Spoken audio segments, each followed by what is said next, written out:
Ask how you can get your TVs connected to the internet, and you can get DVR functionality in every room on every TV. With Genie, DirecTV's most advanced HD DVR ever, you have the ability to record up to 5 shows at the same time. Never call an 800 number again. Call us at 343-3806 or stop by our showroom at 680 North Lacrosse Street, 3 blocks south of Walmart. The future is wire-free USA with DirecTV. 24-month agreement required. HD channel count varies by package selection. HD equipment required. Hardware and programming available separately. Additional and advanced receiver fees apply. New approved customers only. Other conditions apply. Call for details. Hi, this is David Brenneman with Coldwell Banker in Rapid City. Have you thought about buying your first home or maybe upgrading to a home that you will really love? Real estate is an important investment that you want to get right. I have been in the business of finding the right home for 15 years. To get started, contact me, David Brenneman, at 415-0044. Let's open the door to your new home and say hello to a goodbye with me, David Brenneman, at 415-0044. Complete your family and save a life by adopting from the Humane Society of the Black Hills. Each year, the Humane Society of the Black Hills provides medical care, food, and shelter to over 4,000 animals. Many that arrive are waiting for a second chance at a loving forever home. Unable to adopt? There are other ways to show your support, including fostering, volunteering, and donating. Visit hsbh.org to learn more and view animals currently waiting for their forever homes. KIMM Rapid City and K294BT Rapid City, the Black Hills Sports Station, 106.7 FM and 1150 AM, Fox Sports Rapid City.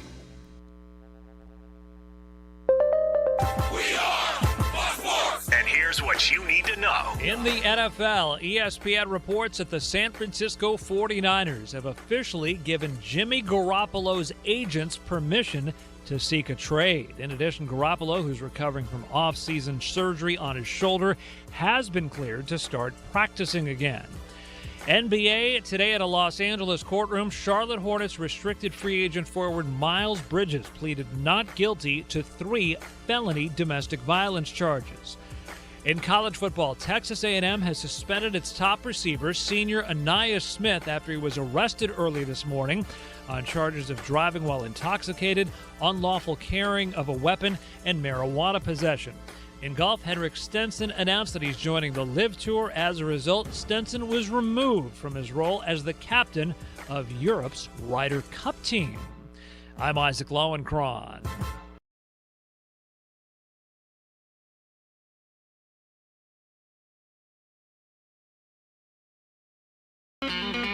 It's time for South Dakota's Sports Talk Show. This is the Nate Brown Show, featuring live callers, live interviews, and thought-provoking sports talk. From the biggest national names to the hottest local stories. Welcome to the Nate Brown Show on Fox Sports Rapid City. Here's your host, Nate Brown. All right. Good Wednesday afternoon. It is always a great day in the Black Hills. Thanks for being a part of the program. I appreciate that. Hope you're having a solid week. Does anybody ever say, thank goodness it's Wednesday? Okay, we do. We're ready, man. Midweek power. Let's go. Let's get it rolling today. South Dakota Sports Talk Show live on 106.7 FM, 1150 AM, Fox Sports Rapid City. Stream us at foxsportsrapidcity.com. And a couple of different ways you can watch the show. Welcome in on YouTube. We just got a couple of new subscribers there. I like that on YouTube. My daughter says I got to get the subscriber number up. We don't promote it a lot, but Matt Kearney does a great job with it. The YouTube channel, you can subscribe. We'd appreciate that. The Nate Brown Show. And you can watch us live weekdays 4 to 6. And also there on Twitter. If you have a Twitter account, follow the show at Nate Brown Show. And you can watch the show live as well. So watch, listening. Thanks for being part of the program, checking in with us. The Nate Brown Show brought to you in part by Black Hills Orthopedic and Spine Center. That's the expert team when it comes to taking care of the weekend warrior to the elite athlete. They're out there on the fields all winter, all summer, and they're taking care of our athletes. Plus, they want you to continue your active lifestyle. Don't let an injury slow you down when you need the expert care.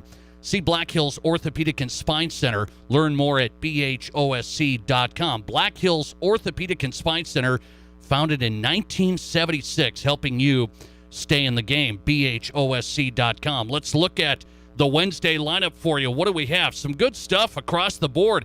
Going to go out to Los Angeles today.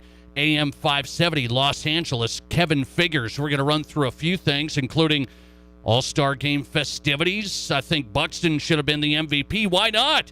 Why not Buxton? A big blast, the go-ahead blast, the winning home run. And Byron Buxton doesn't get the MVP. Okay, it is what it is. The Minnesota Twins. If that was somebody else, if that was anybody but a Minnesota Twin, they would have gotten the MVP. How about that situation last night at the All-Star Game? Well, we'll get into that. A little bit of USC, UCLA. If you missed last night's show, there's a team that's getting the most bets out of Las Vegas Superbook to win the national championship. And I told you last night, it's USC. I think that's crazy. That is nutty. Kevin Figures out in Los Angeles, Fox Sports Radio, AM 570, the flagship for the Dodgers. Kevin Figures joining us. Also on the college football side, he does a great show. Brenneman shows up. It's former Penn State tight end Adam Brenneman, college football analyst now, does a great job, and he'll check in on the college football side. Well, it's Big Ten Media Days going on. What's the update with the Huskers? Well, Nebraska's going to change one thing about, like, media access this year. I don't think it's a huge deal, but it's interesting. That and a little bit more on the Husker side with Gary Sharp from Omaha, 1620 The Zone. Out to Sioux Falls tonight. How about our friend Jeff Tern? He's the host of Overtime in Sioux Falls. We'll run through a rapid-fire selection of questions, South Dakota sports, maybe a little bit of Sioux Falls Little League discussion. The state Little League tournament's coming up Friday here in town. Sioux Falls trying to be the super team here and beat everybody again. We shall see. Jeff Tern will get his take on that. Busy Wednesday show. I'm ready to go. A lot to hit today. Yes, there's a lot to hit, but even though today is the day, did you know this? Today is the day there's no sports. I mean, live sports. There was a WNBA game this afternoon. So they had that one game. I'm looking across the board because you got the MLB All-Star break and then nothing on the board. There's nothing on the board. What a sad day July 20th is. So we'll make it a little bit better. Give us some sports talk here, thought-provoking sports talk. Join the show, 720-1067, 720-1067. That's the Boss Pizzeria and Sports Bar Sports Line live for you to the studio. And the Barron's Wilson text line open and ready. Direct text the show anytime. Your take right there, 720-1067 on the Barron's Wilson text line. I want to start with something fun here. I've been discussing this here in the office this afternoon. And I find it interesting because it got my attention as I saw this happen yesterday. And then I started thinking, which type of sports fan are you? And I love asking the audience, which type of sports fan are you? I know which type of sports fan I am, and so here's the video that got my attention that I wanted to bring up and then get into this whole situation here when it comes to what type of sports fan you are. So there's a video that's gone viral from the All-Star Game festivities yesterday, okay? And you can find it if you're on Twitter and the whole thing, you can find it. So here's what's going on. There's players coming through and signing autographs, okay? All-Star Game festivities in L.A. yesterday. There's players coming through and signing autographs, and there's a whole host of kids, mainly, lined up. And I watched the video. They're in Dodger uniforms and stuff like that. So they're lined up, and they're holding out the baseballs. You've all done this, haven't we?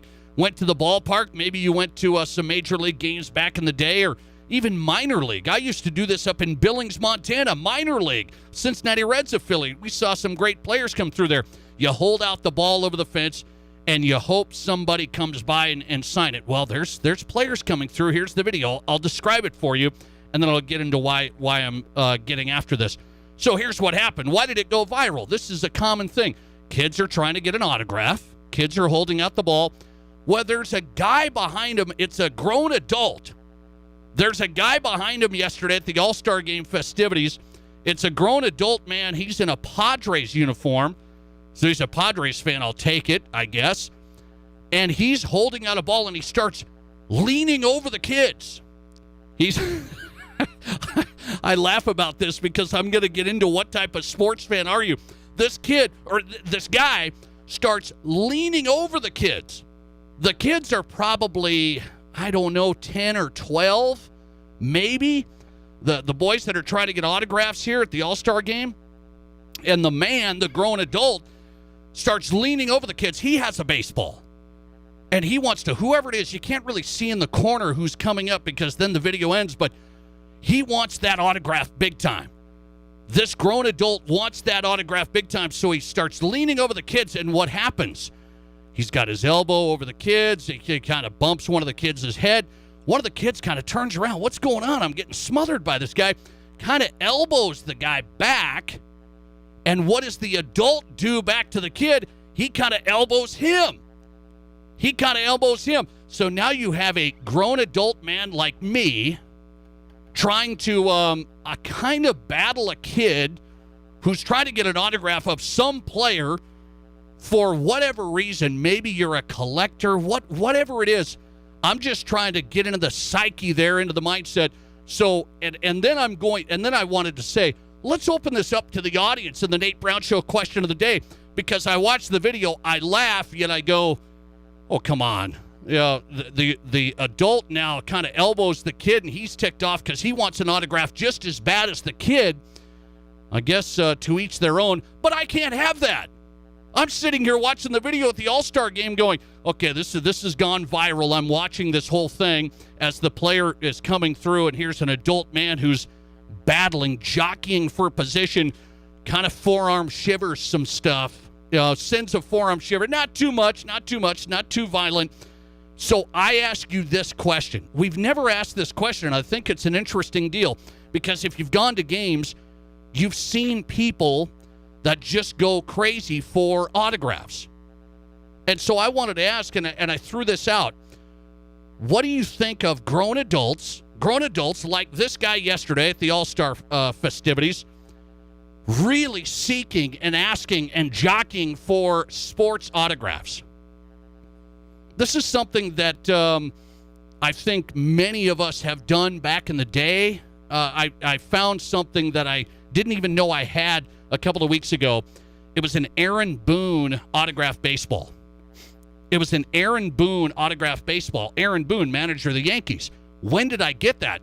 I got that way back in Billings, Montana, when he was a minor league player for the Billings Mustangs. And now, I had it in a box. I didn't even know I had it. I found this a few weeks ago. I'm cleaning out, and I found the Aaron Boone autographed baseball. Now, was that cool? Yeah, I thought that was cool. But guess what? I'm not going to forearm shiver any kid to try and get Aaron Boone's autograph today. I'm not going to do that. What do you say about adults asking for sports autographs? Are you in that category? I want to know. And then I've got a couple of categories I'm going to keep on going down of the sports fan and their psyche. Thanks for calling. You're live on Fox Sports Rapid City, and you go ahead. Hey, Nate, it's Jim. Thanks for taking my call. Jim, what's up, man? No, I haven't been to I just went to the Broncos-Rams preseason game last year. Okay. I didn't try to get any autographs in because they weren't allowing it. Oh, okay. The pandemic. Okay. So I guess they're allowing it back open now. But before that, I used to go to a lot of Coors Field Rocky games. I would get autographs from players, but I would never be disrespectful for kids. Okay. Always let them go first. But you want to get autographs. So what do you like collecting? Is that what you do? I like to collect. The biggest jerk I ever met here, he told me to basically F myself, was the freaking MVP last night when he was Mike Stanton for the Marlins. Biggest jerk I ever met. Oh, is that right? Yeah, okay. He was he was literally about 5 feet away from me. I was sitting right along the third baseline, and he was warming up for the Marlins. I came saying, "Hey, Mike, can you please come sign my baseball?" And he was warming up, and he's like, "I'll be right there." And then I asked him, like, 20 minutes later if he would come over, and he's like, ignored me. He's like, "I don't have time to go." He didn't say the F word, but yeah. I've got some stories like that as well. I've got one story of a guy who should have done an autograph and didn't. I got you, Jim. Okay, so you collect them. I think that's a little different, Jim. I think the collector is a little different to me than this guy trying to, elbow his way forward. Yeah. Appreciate it, bud. Thanks for getting in. 720-1067. In general, What do you say about adults seeking and asking for sports autographs? I just said this because the guy yesterday looked like a doofus. I mean, he looked like a doofus. And I said, there's a time where maybe you want to collect stuff and you're a sports memorabilia collector. I've got a friend of mine, by the way. He's got a walk-in closet full of memorabilia. I didn't know this about him till years ago. And he goes, come and take a look at this. And he's got a walk-in closet full autographs, memorabilia. Really, really cool. Really cool. I like the memorabilia stuff. I'm not a collector. Therefore, I haven't gone down the road of autographs. There's two things with me.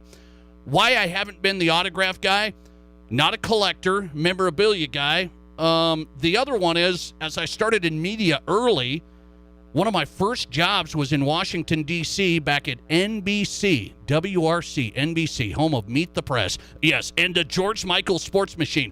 And I started back there, and that was when Steve Spurrier was with the Redskins. Steve Spurrier was coaching the Redskins, Washington. Michael Jordan was in the front office with the Wizards. Has just started getting out of his playing career, went into that front office deal with Doug Collins as the head coach. And we covered all of these teams, and I was out there all the time because I had to run and do this, all the errands, as a young guy, as I had to do all this stuff. And I was giving golf cart rides to Steve Spurrier, to LeVar Arrington, to Darryl Green, the great cornerback for Washington back in the day. So I was giving all these golf. So I was alone with these guys. I never even went down that road because it was the cardinal sin. It was the number one rule. You do not ask Michael Jordan, Steve Spurrier, whoever you're dealing with it as a member of the media, you can't ask him for an autograph. I don't even know how old I was. I have to go back and look, but I was still a young guy out of college, right? Still a young guy out of college, and I would have thought, hey, I'm right here with Michael Jordan. Nobody else is around. Maybe I could get him. That's my favorite player of all time. And it was blazed into my head. Do not ask for autographs or you're gone, essentially. So now I kind of took that with me. So as a media guy, I never see it.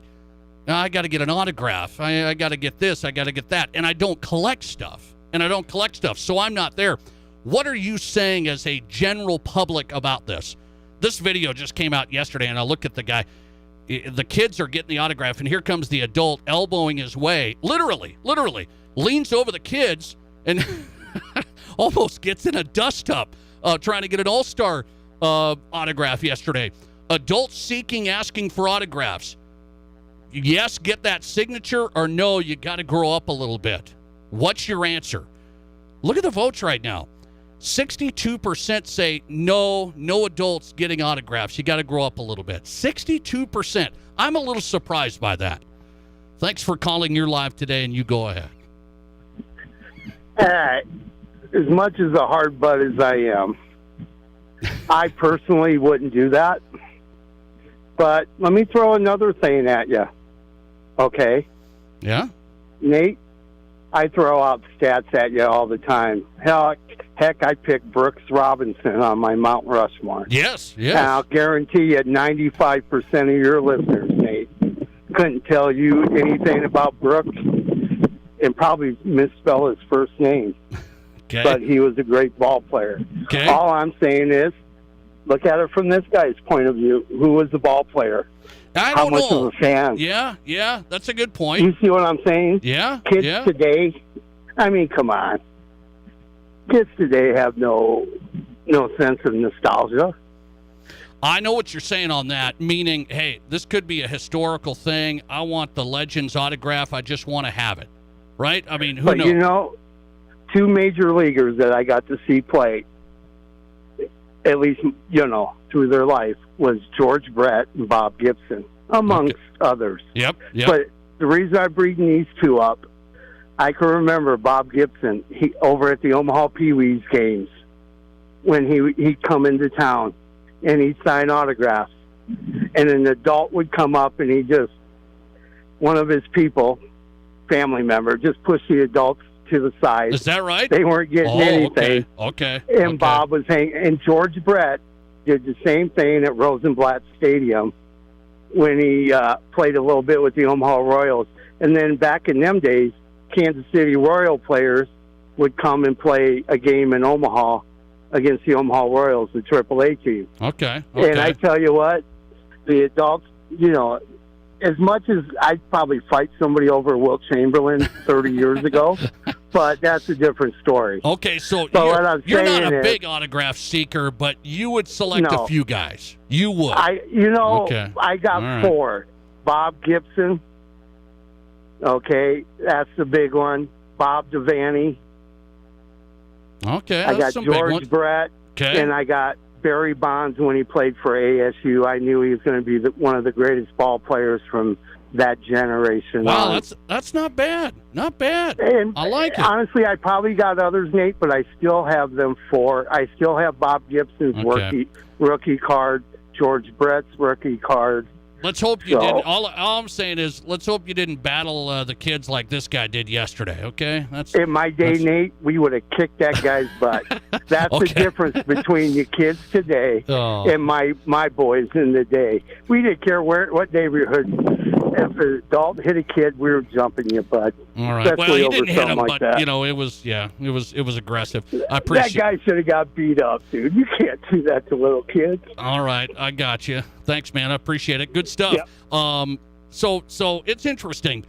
62% of the audience says on Twitter here, no, you shouldn't seek and ask for sports autographs. 60% now. 40% say yes, it's okay. Get that signature. Listener text, I don't collect them myself, but my wife has a Twins jersey. She started collecting autographs on it when she was a kid. She adds to it every year with the Twins caravan through South Dakota. Interesting. I'm putting this in 2 different categories. I'm putting this in the collector, like sometimes you buy memorabilia. Like I told you, my buddy has a walk-in closet. It's unbelievable. I mean, I didn't know he had all this stuff. And he's been trying to give me stuff out of there, like Broncos game-worn pants. Like, hey, here's some game-worn pants from this Bronco. I'm like, what am I going to do with this? So I said, the collector, the memorabilia, I like it. That's cool to me.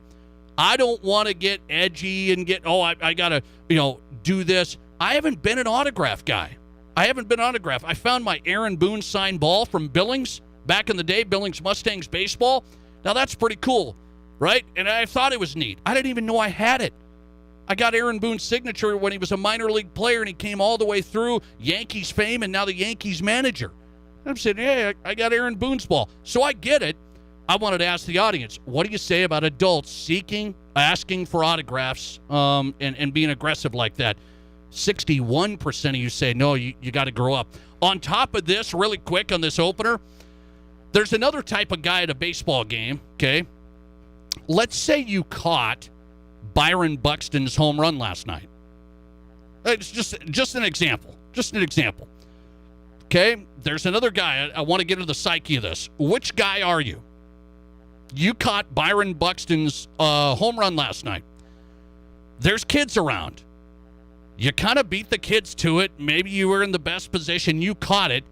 Do you give that home run ball to the kid? There's maybe a little girl that's 9, maybe a little boy that's 8. Is to your left and right. Do you give up the ball? Are you that guy in the Major League Baseball stadium, which I catch the ball, and you gotta give it to the kid? They used to shame people at games I was at, even in Billings. Minor League Baseball. Somebody would catch a foul ball and the adult would have it, and there'd be a kid who's trying to run and get it, and everybody would shame him. Give it to the kid. And then everybody start booing him. Are you the guy that keeps the ball, or do you give it to the kid? Do you keep the ball, or do you give it to the kid? Guess which guy I am.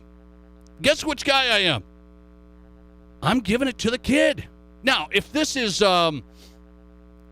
Barry Bonds, record-setting home run ball, okay. Now we got a little bit of an issue here, Okay, I might have to keep my head on a swivel. Okay, it's game time. It's game time. But if it's just a home run ball. Let's say I go to a game in Padres Rockies game coming up in a couple of weeks. Let's say I go to that. I go to the Padres Rockies and I catch the ball. There's kids around me. Do I give it to the kid? I do. I do give it to the kid, not because I'm just nice guy. I don't need the ball. The kid's day is made. The kid's week is made. The kid's year might be made. You don't know if that's his first major league game, his last. I'm giving it to the kid. I'm giving up the ball to the kid. Right? Thanks for calling. You're live today, and you go ahead. Hi, Nate. How are you? Hey, I'm doing good. What's your take here? Well, I keep the ball because I want to give it to my grandson. Okay, that's okay. That's okay, but so I'll look bad at the ballpark because I didn't give it to the kid nearest to me. But I'd bring it home for my grandson, and I think too these days, and I think Steve was exactly right. These kids most of them don't have much knowledge of baseball history. A lot of them are getting autographs for their parents or their dad, who's going to turn around, if it's a famous one, sell it online. Well, yeah, I know, and I don't like that either. I don't, and that's why athletes are like, "Hey, I'm not going to sign all this stuff." Well, I was just going to say that. That's why a lot of these athletes they know the game, they know what's going on, and I think they realize that someone is using a kid for their benefit and their money. If they get a good autograph from a really famous player, mom or dad's going to sell them, on eBay or somewhere. I got you on that. I got you. Have you been an autograph seeker? I've tried. It's been usually by the time I get there, there's 1,500 people ahead of me. Well, you got to elbow the kids. That's what this guy did yesterday. No, I'm kidding. I wouldn't do that. You're too nice. I know that. All right, man. I appreciate it. Thanks for getting in. By the way, he's going to get booed at the game that he's at. That guy right there. He said, well, I'm going to keep the ball, and I'm going to give it to my grandson. Yeah, good luck explaining that to 20,000 there watching on the big screen. So if I go to the Padres-Rockies game here in a couple of weeks, and I get a ball, I'm giving it to the kid. I'm not going to give it to my daughters. If they're not at the game, if my daughters aren't at the game, if they're not at the game, they're not getting the ball. They're probably listening right now. Now they're crying. It's too bad. You got to go to the game and experience it to get the ball. I'm not going to give you this, keep the ball for that. I'm going to give it to the kid at the game. Make his day. San Diego Padres fan. I'm going to give him the ball every time. I'm not keeping the ball. Listener text, if I'm with a girl, I would give it to the girl. I would give it to her, but if I'm alone, then I'll give it to the kid. Really? Really? Well, you got to make her happy. I understand that. But you're not going to keep the ball at all? It's interesting. There's a couple of different guys. The guys that, well, I should probably keep this. And I'm on that edge. I'm like, yeah, I caught the ball. That's cool. It's a home run ball. Like Byron Buxton's last night. Would that be a hard one for me to give up? I guess it would, but I would. Byron Buxton's home run ball in the All-Star game last night, picture yourself. I would give that one up. If there's kids around me, I would give that one up. All right. And by the way, I'm not going to ask Buxton for his autograph. Sorry. Okay? Not going to ask him. Hang on here. I got Kevin Figures coming up. One more call on it. Thanks for getting in. You're live, and you go ahead. Whoever sent that text in is clueless. Why? Why? Okay. You want to make the girl happy. Do something nice for a kid. You see the look on their face. They go, "Oh, that was so sweet." It's like, come on, man. you got Where's that. your head at? Anyway, okay. That's all I had to say. All right, buddy. I appreciate it. McJudgerson, that's the smart play. It's the emotional play, McJudgerson. You're with a girl, you give the ball up to a kid, and then she just love you for you're just such a nice guy. Such a nice guy. Oh, the topics we cover. I find it so interesting. The autograph seeker or not, the giving up the ball guy at the ballpark or not, and the final one I can't even get to. Are you the guy that brings the baseball glove? Are you the bring the baseball glove to the ballpark guy? I'm not, but I used to be back in Billings. Tell you, I'd catch those balls and I'd be out for blood there. I wanted some Billings Mustang foul balls. Adam Dunn, Aaron Boone. I mean, we had some players coming through there. All right, Kevin Figures was at the All-Star game last night. He's on the flagship station for the L.A. Dodgers. He's on AM 570 Los Angeles. Kevin Figures on the way. I'm going to ask him these questions, by the way. Hang on. From high school to college to the pros, this is the Nate Brown Show on 106.7 FM and 1150 AM Fox Sports Rapid City. At Ace Steel and Recycling in Rapid City, our goal is to make recycling your materials so quick, so easy, and so profitable that you'll become a lifetime recycler. At Ace Steel and Recycling, we buy, process, and ship scrap iron, automobiles, stainless steel, and aluminum, including cans and cast. We also buy insulated wiring, as well as copper, brass, lead, batteries, zinc, and tungsten carbide. Visit acesteelusa.com or give us a call at 342-8649. Ace Steel and Recycling, 2830 Eglin Street, Rapid City. Whether you run the race, make the catch, cast a line, pitch a tent, or just look good doing it, Shields Rapid City has your gear. From athletic clothing from your favorite team, cold weather gear to keep you warm, to the best camping selection this side of the Black Hills, and the most stylish and functional women's outerwear and footwear. Shields has the widest selection of the best brands in the business. So when you're ready to get out, get in the game, or get going, get to Shields. Shields, we're right there with you at Rushmore Crossing in Rapid City. First Gold Gaming Resort's concert packages for every show at Deadwood Mountain Grand handles all your before and after planning. Our packages come with prime seats to the show, an overnight stay for two in our Travelodge by Wyndham, $40 in free promo play, transportation to and from First Gold and the Grand, plus breakfast in our Horseshoe restaurant the next morning. And the best part, packages start at just $155 for two people. Book your concert package now by calling 800-274-1876. We all know life's busy, and if you get sick, you can get behind pretty quick. That's where Black Hills Urgent Care comes in. No appointments needed, no long waits, just fast, affordable care to get you feeling better quicker. Black Hills Urgent Care has two locations in Rapid City on Haynes Avenue and Mountain View Road. You can simply check in online at bhucare.com. That's with the letter U, bhucare.com. When you need care, see the team at Black Hills Urgent Care, the faster way to get better. Hey, this is Rob Parker from The Odd Couple. Don't miss our show weeknights from 6 to 8 p.m. right here on Fox Sports Rapid City. And now we'll send you back to Rapid City Sports Talk Show, The Nate Brown.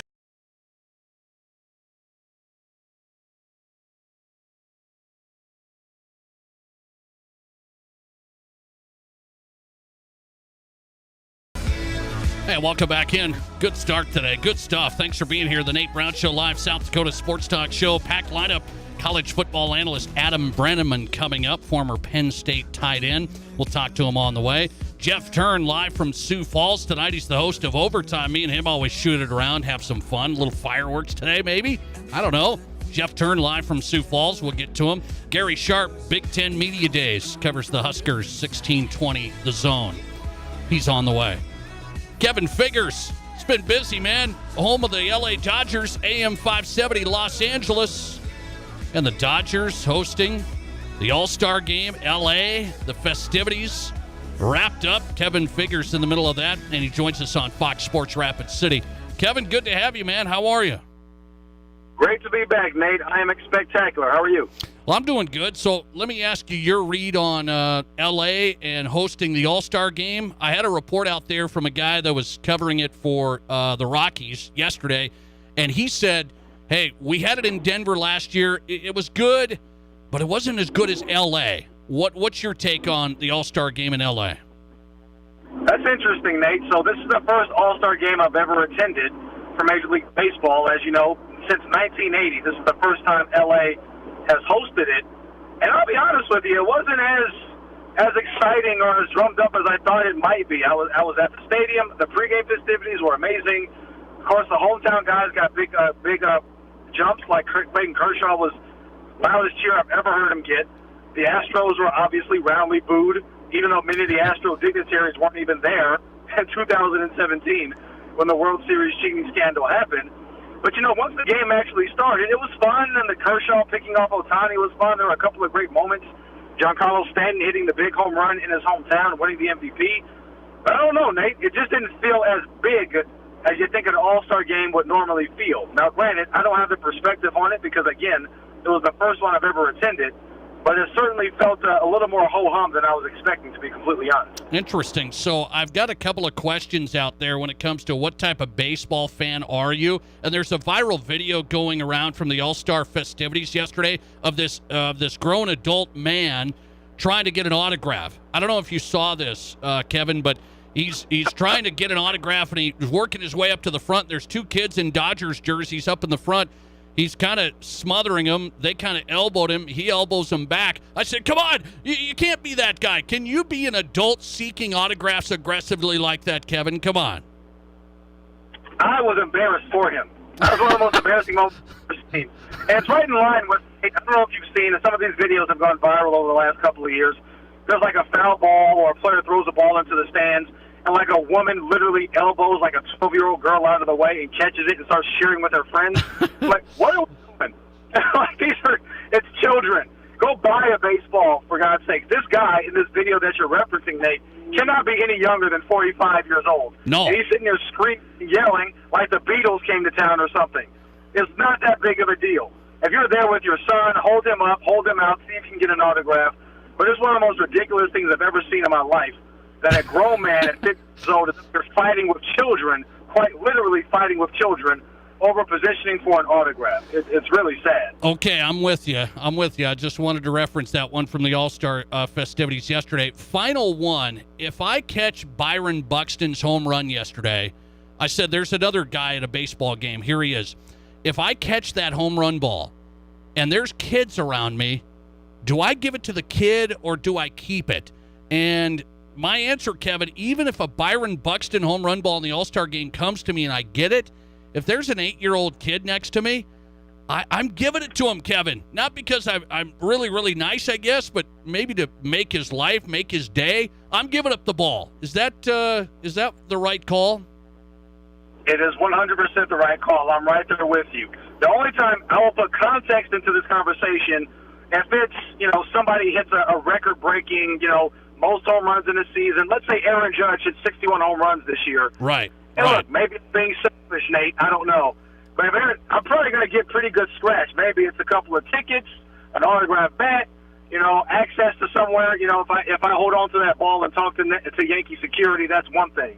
But it's an all-star game. If it's a regular game in August or something and someone hits a home run, you can make that kid's day. You can make his year if you give him that baseball. What difference is it going to make for me as a 30-something-year-old man if I catch a baseball? Great. I happen to be in the right place at the right time. No one cares. Give it to the kids. So, Nate, we are in lockstep when it comes to this issue. Okay, interesting. I just wanted to get your read. You went to the All-Star game yesterday, and I said, it's easy for me to say it, but if I catch that ball, I'm giving it up. Some fans argue with me on that. They say, no, you got to keep the ball. By the way, let's get into the second half here. You guys carry the Dodgers AM 570 LA. Kevin Figures on. Some people say, hey, the NL is for the Dodgers taking. Do you feel good about it? I do. I think the big reason why, and we know teams come out of nowhere in professional all sports every year, the Mets are having a really good season, but I think people want to see them do it. They haven't done it yet. Jacob deGrom had another setback. Will he be back healthy? How long can they keep this thing going? Whereas you look at the Dodgers, they've had injuries up and down their lineup, injuries up and down their pitching staff, specifically in their bullpen, and yet they're still pulling away in the National League West. It might not matter if Fernando Tatis comes back for the Padres because the Dodgers are, 10 games up or 9.5 games up, whatever it is right now, at the All-Star break. So they're basically, at this point in time, going to likely cruise to the conference or to the championship in their division yet again. So I think until we see what actually happens when the playoffs start, the Dodgers have to be the favorites to come out of the National League at this point. Okay, I'm throwing out the Mets. Okay, I got to throw at the Mets. Scherzer, some of these guys that they can get rolling. You don't worry about the Mets? Oh yeah, I wouldn't say that I'm not worried about it, but I think that a lot of those guys, specifically in that lineup outside of Scherzer, DeGrom has made deep playoff runs, although he's so far removed from that. When it was him and Syndergaard and Matt Harvey. It's just very difficult for me to put stake or put stock into a team full of guys who just haven't been there before. The Dodgers are a veteran team. Freddie Freeman has been in the World Series, won a World Series. Trey Turner's won World Series championships. Bellinger and Kershaw, all these guys have deep postseason experience, something that a lot of the Mets guys don't. So just from that standpoint, I would give the Dodgers a leg up. But I would certainly say when you have those aces at the top of that order, the top of that lineup, I would absolutely say the Mets have a chance. But if you're asking me right now who I would take, who I would favor, I would say it's the Dodgers over the Mets. Kevin Figures on AM 570 Los Angeles was at his first All-Star game, covering it last night, Dodger Stadium. He's on Fox Sports Radio as well. Kevin, let's go to the college. I want to get your read on this before I let you run. USC, UCLA going to the Big Ten eventually here. And now there's pushback. State governor out there saying, we might have to look at this UCLA thing. USC's private, okay, but this UCLA under the California Board of Regents and that whole thing, is there going to be a battle here with UCLA, or is it just people talking? It's just people talking. Gavin Newsom has a lot of other things he should be worrying about than what UCLA does when it comes to college basketball, football, and everything else. But that's a different topic for another time. Well, look, I understand there is a Board of Regents. There's a lot of red tape that you have to cut through where you're dealing with state schools as opposed to private institutions. But all they have to do is sit down with Martin Jarmond at UCLA and the rest of that staff and say, okay, here's what our budget looked like 2 weeks ago, and here's what it's going to look like 2 years from now. You tell me what the move is that we should make. UCLA was talking about actually cutting Olympic sports. And this is something they've hung their head on. UCLA hangs their head on the fact that they dominate a bunch of non-traditional sports, a lot of Olympic sports. They put a lot of Olympians in, whether it's swimming, volleyball, you name it. They were going to have to cut some of these sports because financially they were done so wrong by the Pac-12 and that weird whatever TV contract that they had where they were raking in no money whatsoever. They had to make this move to the Big Ten just for sustainability in their athletics department. So for Gavin Newsom or anybody else to say, well, you should have checked with us first, it's like, no, check the bottom line. They're losing money in that athletic department. Them going to the Big Ten is going to save that athletic department. So this is the best move UCLA could have made. I really don't care what Gavin Newsom or anybody else has to say. That's the only move they could have made. Kevin Figures on from L.A. He's with AM 570 Los Angeles on Fox Sports Rapid City here on the Nate Brown Show. What do you think happens to the Pac-12, Kevin? These are the big boys, USC specifically, but Washington's kind of hanging out. Oregon's hanging out for now. Do you think the Pac-12's going to hang on for now? Yeah, for now, I think they're going to try to, scratch and claw and find a way to salvage, this conference and bring it together. There have been rumors bandied about maybe bringing in San Diego State, bring in Gonzaga for basketball only. Those aren't major TV markets, but they're at least decent brands who have had levels of success over the last decade, and for Gonzaga, the last 2 decades. So it helps you at least a little bit. There's potentially on the table is still the talk of the Pac-12 ACC alliance when it comes to the TV network. It's lost a little bit of steam, but from what I've heard, it's still that is on the table. The potential Big 12 alliance is off the table at this point in time. That's not going to happen. But I still think the Pac-12 is going to try to find a way to keep themselves afloat, which I think is necessary. I know you're losing 2 big legacy schools in SC and UCLA, but I mean, if you're talking about Washington and Oregon possibly trying to go to the Big Ten or somewhere else, where does that leave schools like Oregon State? And those are like the also-rans of the conference, but it's a pretty big deal for them. And I wonder what happens to athletic programs like theirs. You wonder what happens to Cal. Stanford is going to be fine. They have a huge endowment. Stanford could probably do without football and basketball and be completely fine if they really wanted to. But it's the other schools, the smaller schools in the conference, that you're really concerned about. I think they're going to try to find a way to make this thing work. How? I really don't know. That's the $18 million question there, Nate. But I think they're going to try to keep this thing afloat as much as they possibly can. Okay, so USC, Lincoln Riley, everybody's expecting, all right, let's have a quick turnaround. I don't see if it's going to be really, really quick. I think they'll be fine in the Pac-12 here early on. I think they're going to be a lot better than 4-8. But let me ask you this. What moves the needle? Move the needle in L.A. I'm talking Lakers, Dodgers, USC. Did I get that right, or is that wrong? Honestly, when things are all going well, I would actually say Dodgers, Lakers, USC. Believe it or not. You would, okay. When the Dodgers are going well, even if the Lakers are going well. Look, we go back to 2020. I know we had bubbles and that whole situation with COVID, and the Lakers got their shine too. But I mean, the Dodgers, there was a lot more fervor, a lot more excitement about them than it was the Lakers. Now there's circumstances around that too. The Dodgers had a lot more homegrown talent. The Lakers had just vagabonds, LeBron James, Anthony Davis, guys that you really hadn't grown with. So I do think that's part of it too. But when things are going well, like USC definitely holds its own. I don't know if I told you this before, Nate, but when USC was going through their run of success with Pete Carroll and Reggie Bush and Lindale White and all those guys, that same time was the back end of the Shaq and Kobe dynasty in Los Angeles, and USC was just as popular. I don't know if I can say they were as popular. They were more popular, but they were just as popular as the Lakers were at that exact same time.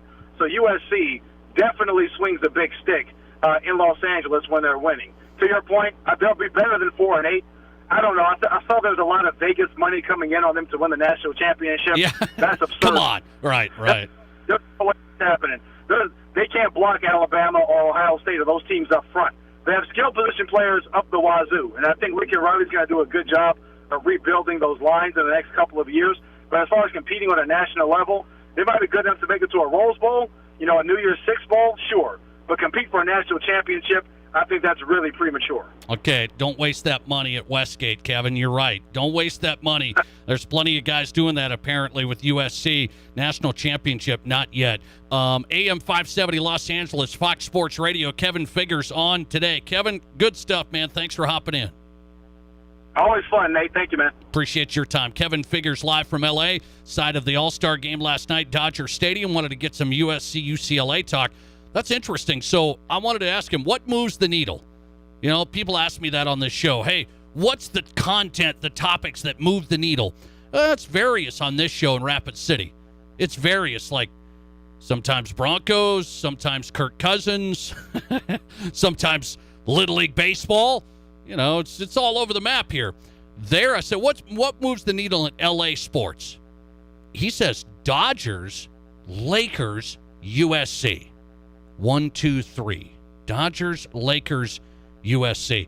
And if USC gets cranking, that will be interesting, won't it? That will be interesting. USC on the national stage. I like that a lot. I like it a lot.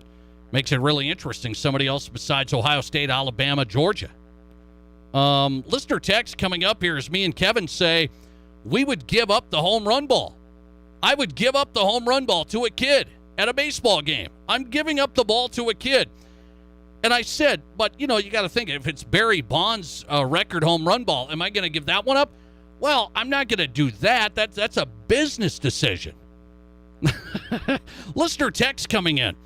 So let me get this straight, guys. If you get the ball at a game and the ball's worthless, you'll give it to the kid. But if you get a ball that's worth something, you're keeping it. Got it. Well, how about you? So is it that nice to give up the ball in the first place? I mean, I'm not going to elbow a kid to get Aaron Judge's 61st home run ball. Don't have to go down that road. But what a world we live in. Guys elbowing kids to get autographs at the All-Star game yesterday. And now I'm giving up the ball to be a nice guy. Well, I mean, I just give up the ball. I don't need the ball. Now, I look at my bank account. Yeah, Aaron Judge's 61 home runs. I'll think about it. Coming right back on the Nate Brown Show. Good stuff today. I like it. Adam Brenneman's in, college football analyst. There's one commissioner in college sports right now who says maybe we shouldn't do these mega conferences. Who would that be? He spoke today. We'll break it down next. This is South Dakota's sports talk show, The Nate Brown Show, on FoxSportsRapidCity.com and live on 106.7 FM and 1150 AM. Fox Sports Rapid City. Whether you're buying an existing business or starting one from the ground up, Pioneer Bank & Trust understands time is money. You can get approval fast using our easy online application process. At Pioneer Bank & Trust, convenience still comes with service. Connect with your local expert for questions or advice so you can get back to focusing on what really matters, your business and your customers. Visit mylocalloan.com. Pioneer Bank & Trust. local. Pioneer Bank and Trust. Member FDIC.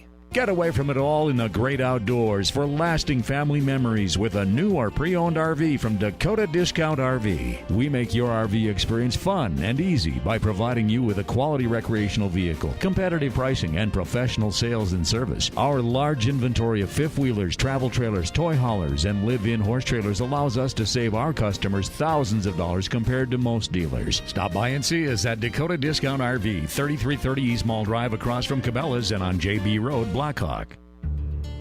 Insurance. We all need it to protect our homes, health, businesses, and belongings.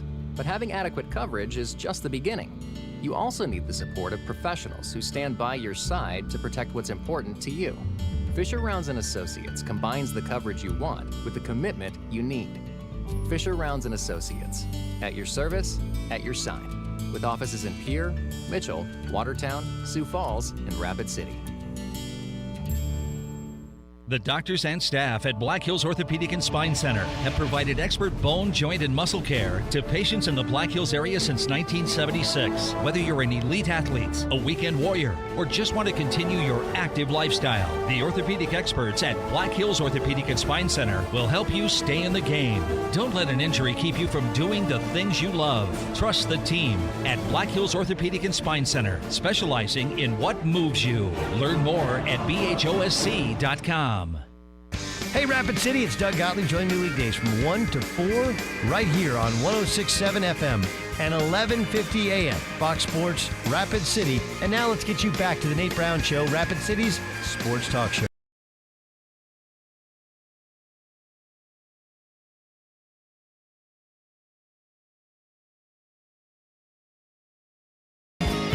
Welcome back in. A busy Wednesday show on the Nate Brown Show, South Dakota Sports Talk Show live, 106.7 FM, 11:50 a.m. Fox Sports Rapid City. Glad you're here on the radio side. Bring us up on Twitter, at Nate Brown Show. Watch the show live, at Nate Brown Show. Also on YouTube, The Nate Brown Show. Subscribe to the channel.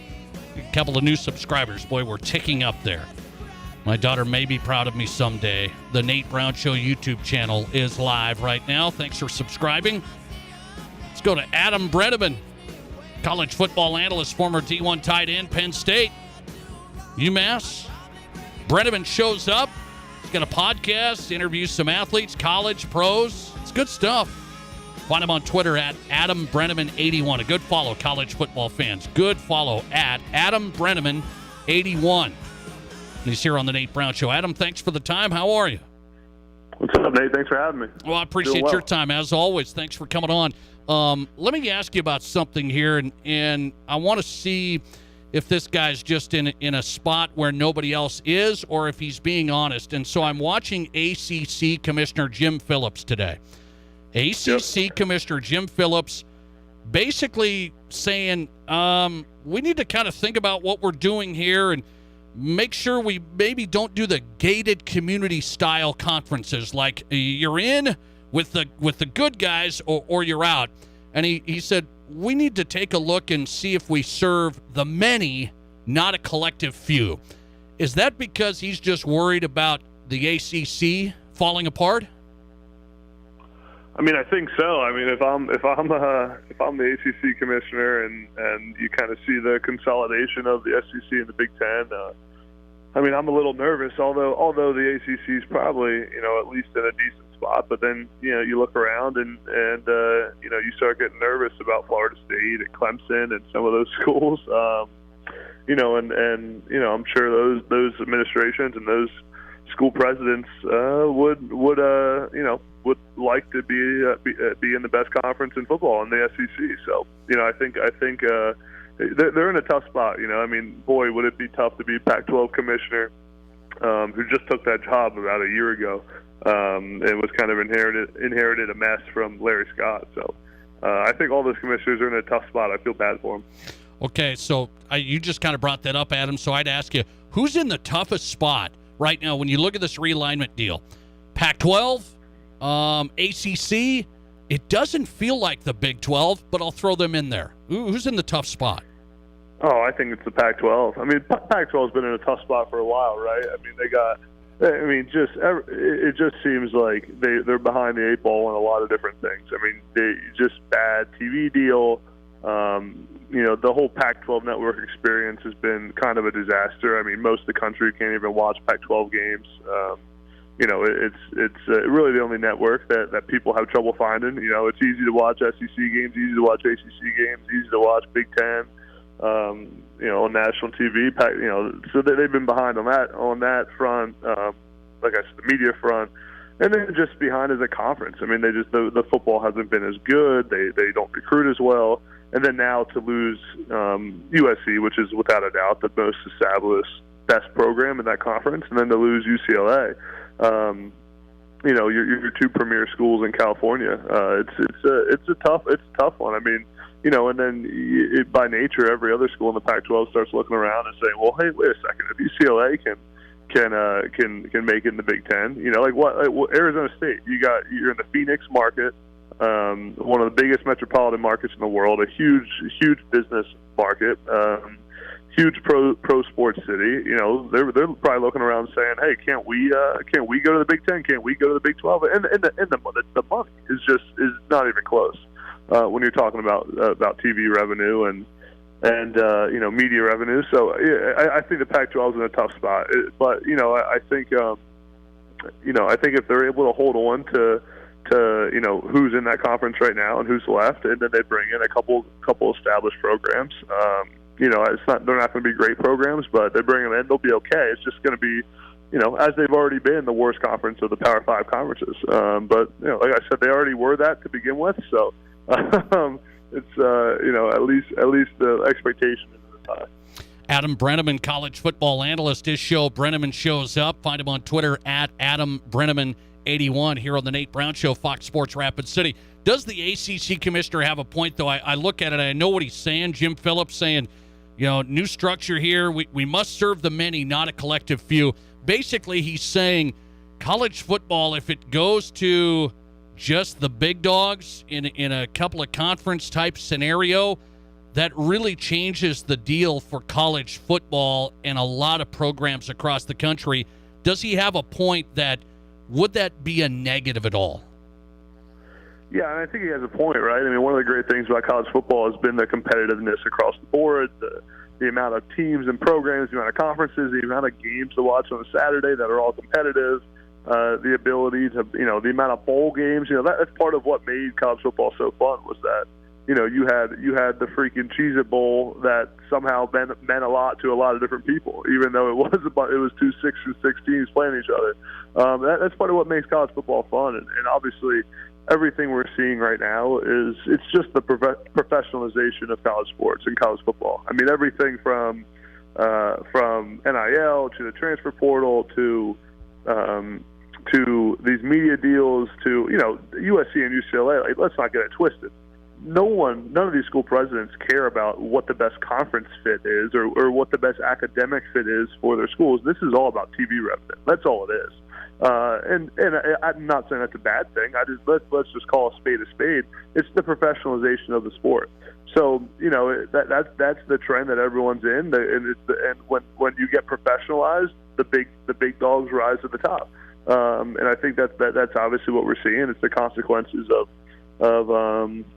really the trend that college football has been down, but it's really happened in the last 2 years. The last 2-3 years, a lot has changed more now than it has really in a long time in college football. So it's interesting, and I think the ACC commissioner has a point, but I just I don't know what he's going to do about it because the ship's already left the station. I mean, it's happening, and the ACC and Pac-12 are just trying to survive right now. I want to ask you about Notre Dame, Adam. What's your take on it? Speaking of media rights deals, they got one at about $22 million a year right now. They're thinking they can get about $75 million is the report this week. If they ask NBC, hey, you got to bump it up $75 million because they see the conferences they might make $80 to $100 million a year. Some of these teams over the years. Can Notre Dame make that much as an independent? And I look at it and I say, do they have to join a conference these days because it looks like they're doing fine? Yeah, and I mean, exactly. What you hit on the head is, when you look at the numbers straight up, I mean, you look at it, and I wrote about this in my newsletter a couple of days ago, was just, if you're Notre Dame, you almost have to join a conference, right? You're losing out on so much money by not joining the Big Ten that it doesn't even make sense unless they can get a massive, what would that be, a 300% pay increase in their media deal from NBC. And if that happens, then it is what it is, and Notre Dame stays independent. Notre Dame always probably likes to do things differently than everybody else. That's just how they are. That's their culture.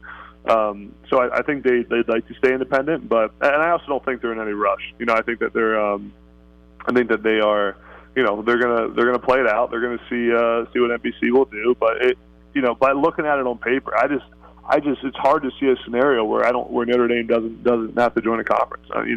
But again, the money that's getting thrown around nowadays, who knows? Maybe NBC will make it happen. But from an initial view, I really think that Notre Dame will end up in the Big Ten. Okay, one football question, not on realignment. I thought this was crazy to see Westgate, Las Vegas, taking the number one amount of bets on USC to win the national championship. I can't go down that road and throw money away. They're going to be better. I believe that. National title, I'm not buying that. Where do you stand on USC? How good they could be right away with Lincoln Riley? Yeah, I did a video on this a couple weeks ago. I told everyone, I said don't bet against USC. That's my best advice for the year. Is that right? I'm on the USC train, man.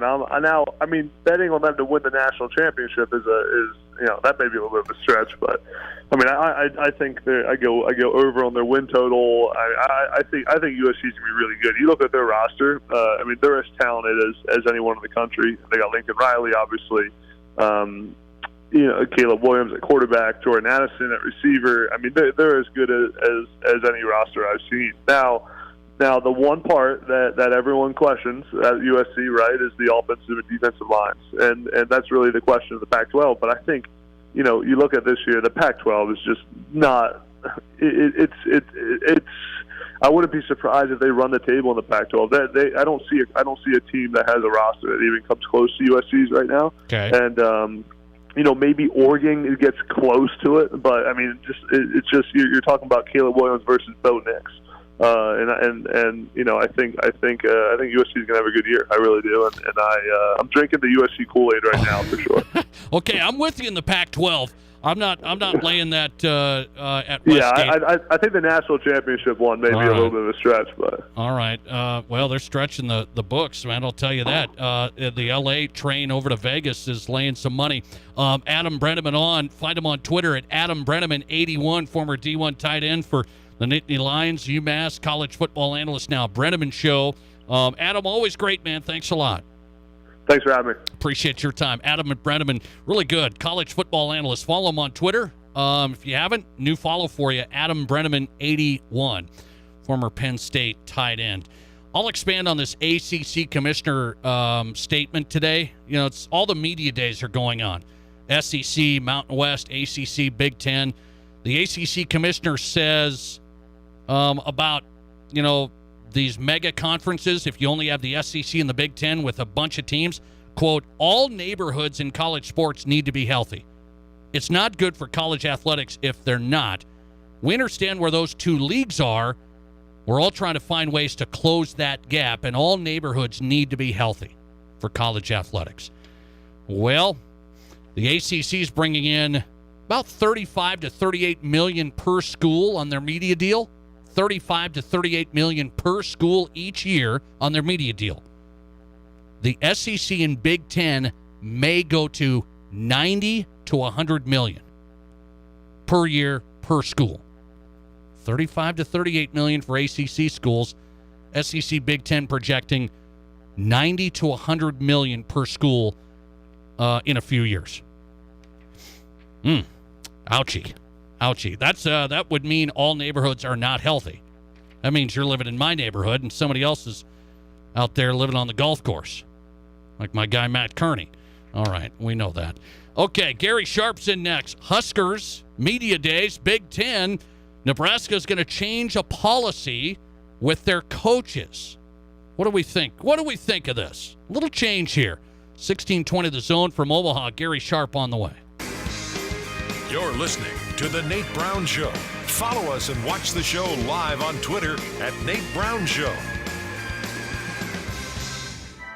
Ho, ho, ho! It's Christmas in July, and Renewal by Andersen has an awesome gift for you. 20% off every window and door. No money down, no interest, no payments for 18 months. You don't pay a dime until 2024. Thank you, Santa, and the elves from Renewal by Andersen. Act fast, though. The offer ends August 15th. No cold, just the best windows and doors you can get in your stocking this summer. Please don't be naughty, be nice, and book your free estimate right now at RBARapidCity.com. Renewal by Andersen's Christmas in July sale is on.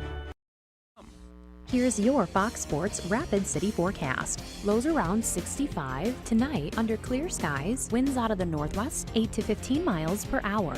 Mainly sunny skies and calm. Tomorrow, daytime highs approaching 98. Lows level off around 67. Tomorrow night, clear skies. Bright sunshine expected Friday with daytime highs approaching 99. 86 Saturday. That's your forecast on the Black Hills Sports Station, Fox Sports Rapid City. Currently, it's 89. Hi, it's Nate Brown for Black Hills Community Bank. If you run your own company or you're looking to start a small business here in the Black Hills, you want to make sure you choose the right banking partner, and I know the right choice for business is Black Hills Community Bank. They have plenty of banking options to suit your specific needs, and Black Hills Community Bank is here to help business owners thrive and to make sure you have the support and tools to help your business grow. Just contact one of their business loan experts today or visit bhcbank.com. Member FDIC. We're all going somewhere. Going higher, faster, farther. Going in new directions, to new places. At Monument Health, we keep going so you can keep going. We're dedicated to advanced orthopedic care with the latest innovations, technology, expertise, and treatment. So keep exploring, keep making memories, keep going with Monument Health as your partner. Learn more at monument.health/orthopedics. Hi, it's Colin Coward. Great to be in the Black Hills. Getting the herd weekdays 10 to 1 on 106.7 FM and 1150 AM. Fox Sports.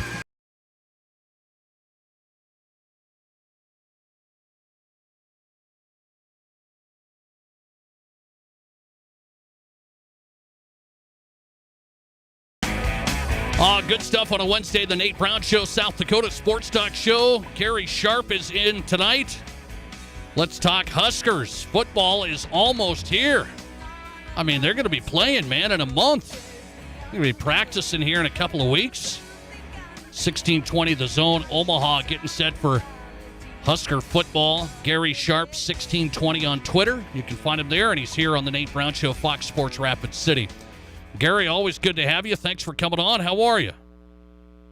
Hey, thanks, Nate. Doing well. 38 days before Nebraska Northwestern play. Actually, camp will, this time next week, Nebraska will have completed their first practice. Wow. I did not know that. Okay, I thought it's just coming up. It's coming up. So here's something I wanted to talk to you about, being a media guy, and you know how we try and find answers, and we try and ask questions, and we try and be the voice of the fan, right? We're trying to get information to the fans. That's the goal, I think. The Huskers say no interviews with the position coaches anymore. It's going to be offensive coordinator, defensive coordinator. That's it. Does that matter at all to this Husker fan base who wants to know everything about any little thing? Well, you know this fan base well. They freak out over everything. And, on a freak out level, yesterday was probably a mid-3 on a scale of 1 to 5. At some point, Nebraska football will be where the games matter and not everything that's surrounding it.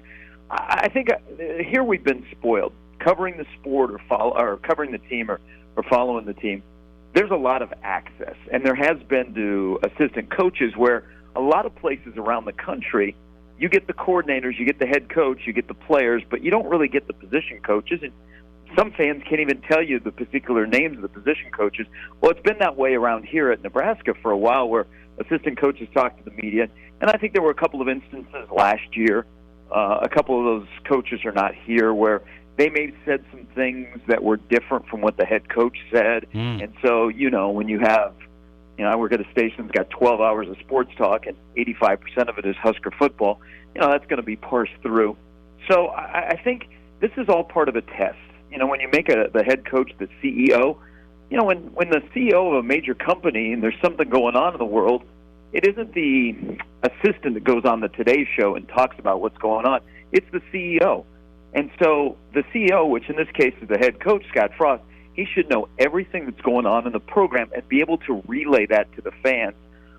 They'll still have position coaches during fall camp, but once the season starts, it'll just be the offensive coordinator, defensive coordinator, and periodically the special teams coordinator will pop in. What it has shifted, Nate, and this is really for you and I that cover teams in the sport, is there is more access to players than there has ever been with them being out in public and out with their name, image, likeness, and message boards that are just players only.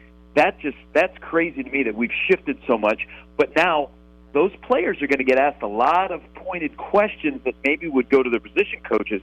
I'll be curious to see how many of those guys can handle that kind of stuff. Yeah, that's interesting. Good point on that, because I think people say, well, we want to know what the position coach thinks. And Husker fans, I mean, they drink this Kool-Aid, man. They are like, we want to know what's going on with the running backs, the tight ends. I mean, the whole thing, special teams. Now that's not going to happen, and it's interesting you say that. So I don't know if it's just me or not, Gary. You say you talk Huskers every day. I haven't seen Scott Frost say anything. I haven't heard much. I haven't seen much. Maybe it's just summer, but it feels like I hear from Lane Kiffin and I hear from some of these other guys. Scott Frost, I haven't heard a thing. Is that just me? No, I think that's a calculated thing.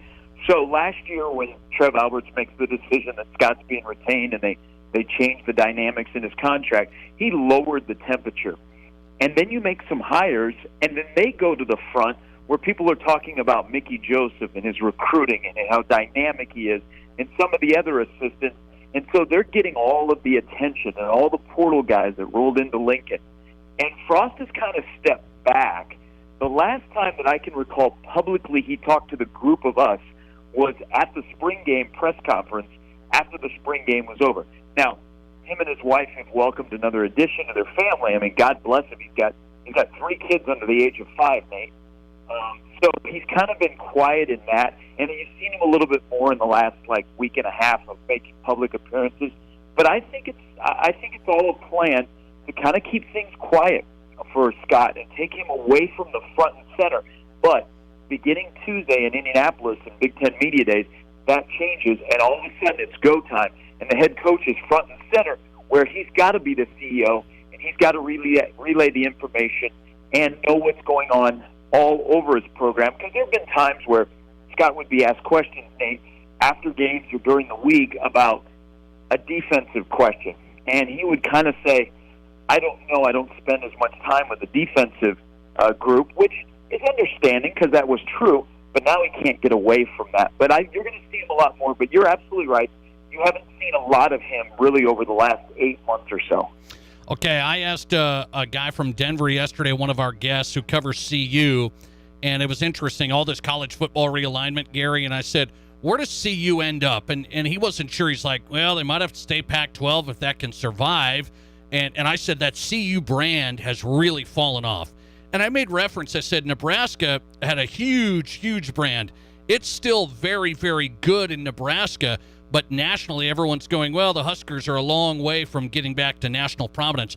So I asked this, where is Nebraska? If there's mega conferences and you start talking, okay, it's just the big boys and they're all going to play each other and they're going to have their own league, is Nebraska in the top 40? Are they a top 40 program? Yes. On the field performance of late, no. But off the field where now everybody is being treated, Nate, as a brand, regardless of what you're doing on the field, it's what value do you have to a particular conference in terms of eyeballs, passion, butts and seats, history, that kind of stuff. Nebraska still checks all of those boxes. They don't check it on the field, but in this day and age where the TV execs are running college football, and then when TV contracts are up, they're changing the scope of college football, Nebraska still has a seat at the table if you're putting them in the top 40. Okay, I said I wasn't sure on that, Gary. I really wasn't. I said CU's not. They weren't as powerful as Nebraska back in the day anyway, but CU used to have a pretty darn good brand. They've really fallen off. And I said, Where does Nebraska land if you're looking at the top 40 programs? And where would you put them? Are they kind of in the bottom half, right? Yeah, and you look at so TV is running the world. I mean, you and I are radio guys. I'd like somebody for once to say, "Hey, let's see what the radio guys want. Hey, what's the radio guys' side of this?" I mean, we don't have the same money that the TV people have, but put some respect on our industry. That's right. That's right. Nebraska, when they show up on television, even in this state where they've won 15 football games in the last 4 years, they still resonate. They draw really, really well. And so when a TV exec sees the eyeballs that are on a Nebraska game, even if Nebraska has a losing record, they go, yeah, they're still relevant from our standpoint. Yeah, I got you on that. I mean, you just think about the last few years. Have they had a lot of national TV games? They really have. I mean, a ton of their games. I'm not saying prime time, but they're on national TV. I mean, they are on quite a bit. All right, Gary Sharp getting set for Husker first camp practice, getting set, and Big Ten Media Day starting next week. 1620 The Zone, Omaha. You can listen to them there. 1620 The Zone. Gary, always good, man. Thanks for coming on. Hey, thanks, Nate. Thanks for your time. Gary Sharp on Fox Sports Rapid City. 1620 The Zone, talking Huskers live from Omaha. So that's the change, is no more access to all of the Husker coaches for the media. So the media is, fun to pick on, right? Hey, I know this. The media is fun to pick on. Oh, the media guys are all upset they can't have access.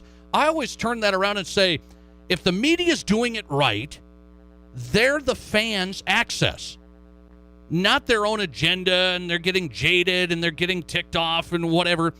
It's trying to get information about a program or whatever you're covering, a team, and putting it out there professionally, good work ethic, good inside information, and you're trying to get that to the fans. That's what the media should do in sports media. Sports media should be the outlet and the insight for the fans. That's what it should be. Nebraska's changing this up and saying, we've always had our position coaches, the wide receiver coaches like Mickey Joseph, this new coach. He would give interviews and you could, talk about all sorts of things. That's over. So now it's during the season, you're going to have the offensive coordinator, defensive coordinator, that's it. And, of course, Scott Frost, obviously, in his weekly deal. But OC, DC, that's it. I don't think that's a massive deal. But for Husker fans who want to know everything about anything, and they want everything about the Husker program, they want to know it. No, that's a change with the Husker football program under Scott Frost here this year. No assistant coaches after the start of the season available. All right, into the Drive at 5 on the Nate Brown Show with the college football question of the day.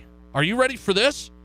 So college football, the rules committee just got together, and they're going to change some rules for this upcoming season. I only grabbed one that really got my attention. A lot of the stuff, not a huge deal. There's one rule change for college football this season that really got my attention, and I ask you the question of the day, and I cannot believe the answers yet I'm getting on Twitter. I'm getting slammed on Twitter because I disagree with what people are saying about this new rule. That's next. Did you miss an interview or great segment on The Nate Brown Show? Just find The Nate Brown Show podcast and listen wherever you download your podcasts. Ho, ho, ho! It's Christmas in July, and Renewal by Andersen has an awesome gift for you. 20% off every window and door. No money down, no interest, no payments for 18 months. You don't pay a dime until 2024. Thank you, Santa, and the elves from Renewal by Andersen. Act fast, though. The offer ends August 15th. No cold, just the best windows and doors you can get in your stocking this summer. Please don't be naughty, be nice, and book your free estimate right now at RBARapidCity.com. Renewal by Andersen's Christmas in July sale is on. KIMM Rapid City and K294BT Rapid City, the Black Hills Sports Station, 106.7 FM and 1150 AM, Fox Sports Rapid City. Hey families, Rapid City Pizza Ranch South on East Stoomer Road is now expanding their Fun Zone Arcade by 3,000 square feet. Yes, they already have the best buffet in town at the Pizza Ranch, and now a bigger Fun Zone Arcade with more party rooms. Come for the buffet at Pizza Ranch South and stay for the fun. And this is the place for birthday parties and celebrations. The grand opening of the new, bigger Fun Zone Arcade at Rapid City Pizza Ranch South is July 29th. From the kennel to the coop, whatever the season, Fleet Farm has everything to keep your animals happy and healthy. From training your pup to sit season, to mastering those retrieval skills season. From clipping your horse for competition season, to keeping the backyard birds well-fed season. And of course, loving your pets like family season. There's a reason people say, if Fleet Farm doesn't have it, you don't need it. Because we have it all. Fleet Farm, built for real life. Hi, this is Dan Patrick. Remember to catch me weekday mornings from 7 until 10 a.m. right here on 106.7 FM and 1150 a.m. Fox Sports Rapid City. And now, back to Rapid City's sports talk show, The Nate Brown Show.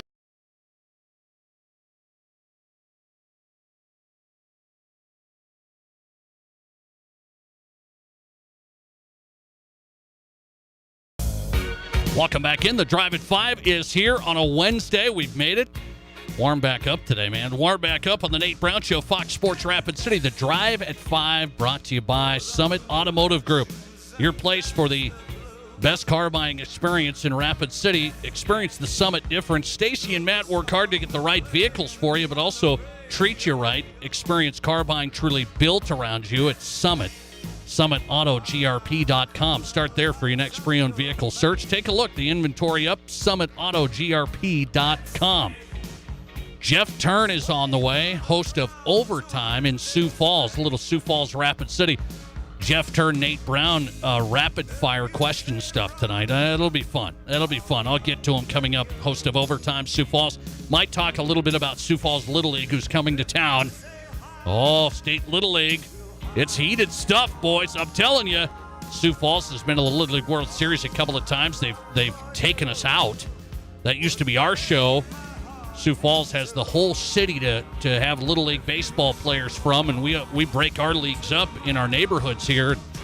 Oh, it's contentious. We'll talk to Jeff Turn coming up. Here's something that turns out to be contentious on the Nate Brown Show today. I thought I was going to be with everybody on this. I thought you were going to be with me on this. I really did. And turns out the majority of the audience, at least on Twitter, that's where we post the question first, and then I bring it to our radio audience here. The question of the day, I thought you would be with me on this. Matt Kearney, the producer of the Nate Brown Show, he disagrees with me on a whole host of topics. I mean, he just lets me have it. He agrees with me on this. I agree with Matt Kearney on this. So Kearney and Brown are on the same page on this. It's the new rule in college football that's going to be changed this year. And so here's what it is. And you tell me, radio audience, are you with me on this? Twitter audience, I'm stunned, actually, by our results on this poll. I am. I don't get stunned by much. I'm surprised by this. Here's the new rule. They changed a few rules. None too big, and, you're not going to notice them. But this one you'll notice. It's going to happen. So here's what it is. College football, I'm running in for a touchdown. I'm running in for a touchdown at the 7-yard line. I do a little high stepping. A little high stepping. I look back at the guy who's chasing me down and maybe point at him.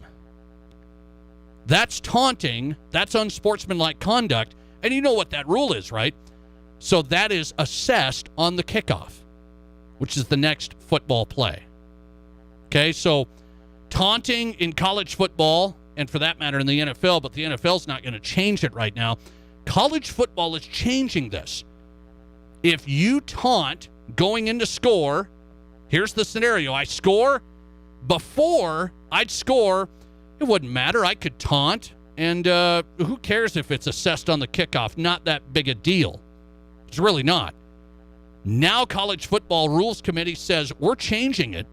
Taunting during a touchdown run is going to be treated as a live ball foul now, and it will take the touchdown off the board. Okay? So the intent is they're going to treat this essentially like a personal foul in play. Like, you get a personal foul on a touchdown score play, that's not a touchdown. That's a live ball foul. And so as a taunting situation, I'm running in for a touchdown, whatever it may be, did a little taunting, whatever it is, I always got off the hook. I got off the hook. Oh, we'll assess it on the kickoff. Okay. Not a big deal. Not a big deal. I'm going to ask you, do you agree with the new college football rule this season, taunting during the process of a touchdown, like a big play like that? I bring it up like a touchdown. It could be a long play that doesn't result in a touchdown, but any taunting, I bring it up. I'm going in the end zone, a little peace sign as I'm running into the end zone. Now it takes the points off the board. It takes the points off the board 15 yards from the spot of the foul. So if I taunt on the 6-yard line, I'm going 15 yards, no touchdowns, and we got to try it again. Do you like the change, or do you keep it a dead ball foul and assess it on the kick? That's my question of the day. What do you think the Twitter audience is saying? What do you think? 66%, it's a pretty high number, says, no, don't change it, just assess it on the kick. 66% say don't change it, keep taunting a dead ball foul, keep the touchdown on the board. Keep the touchdown on the board. 66% of the audience. 34% is with me and Kearney. Yes, I like the rule change. I like the rule change. Don't taunt. 34%. What's the deal? What am I missing? What am I missing?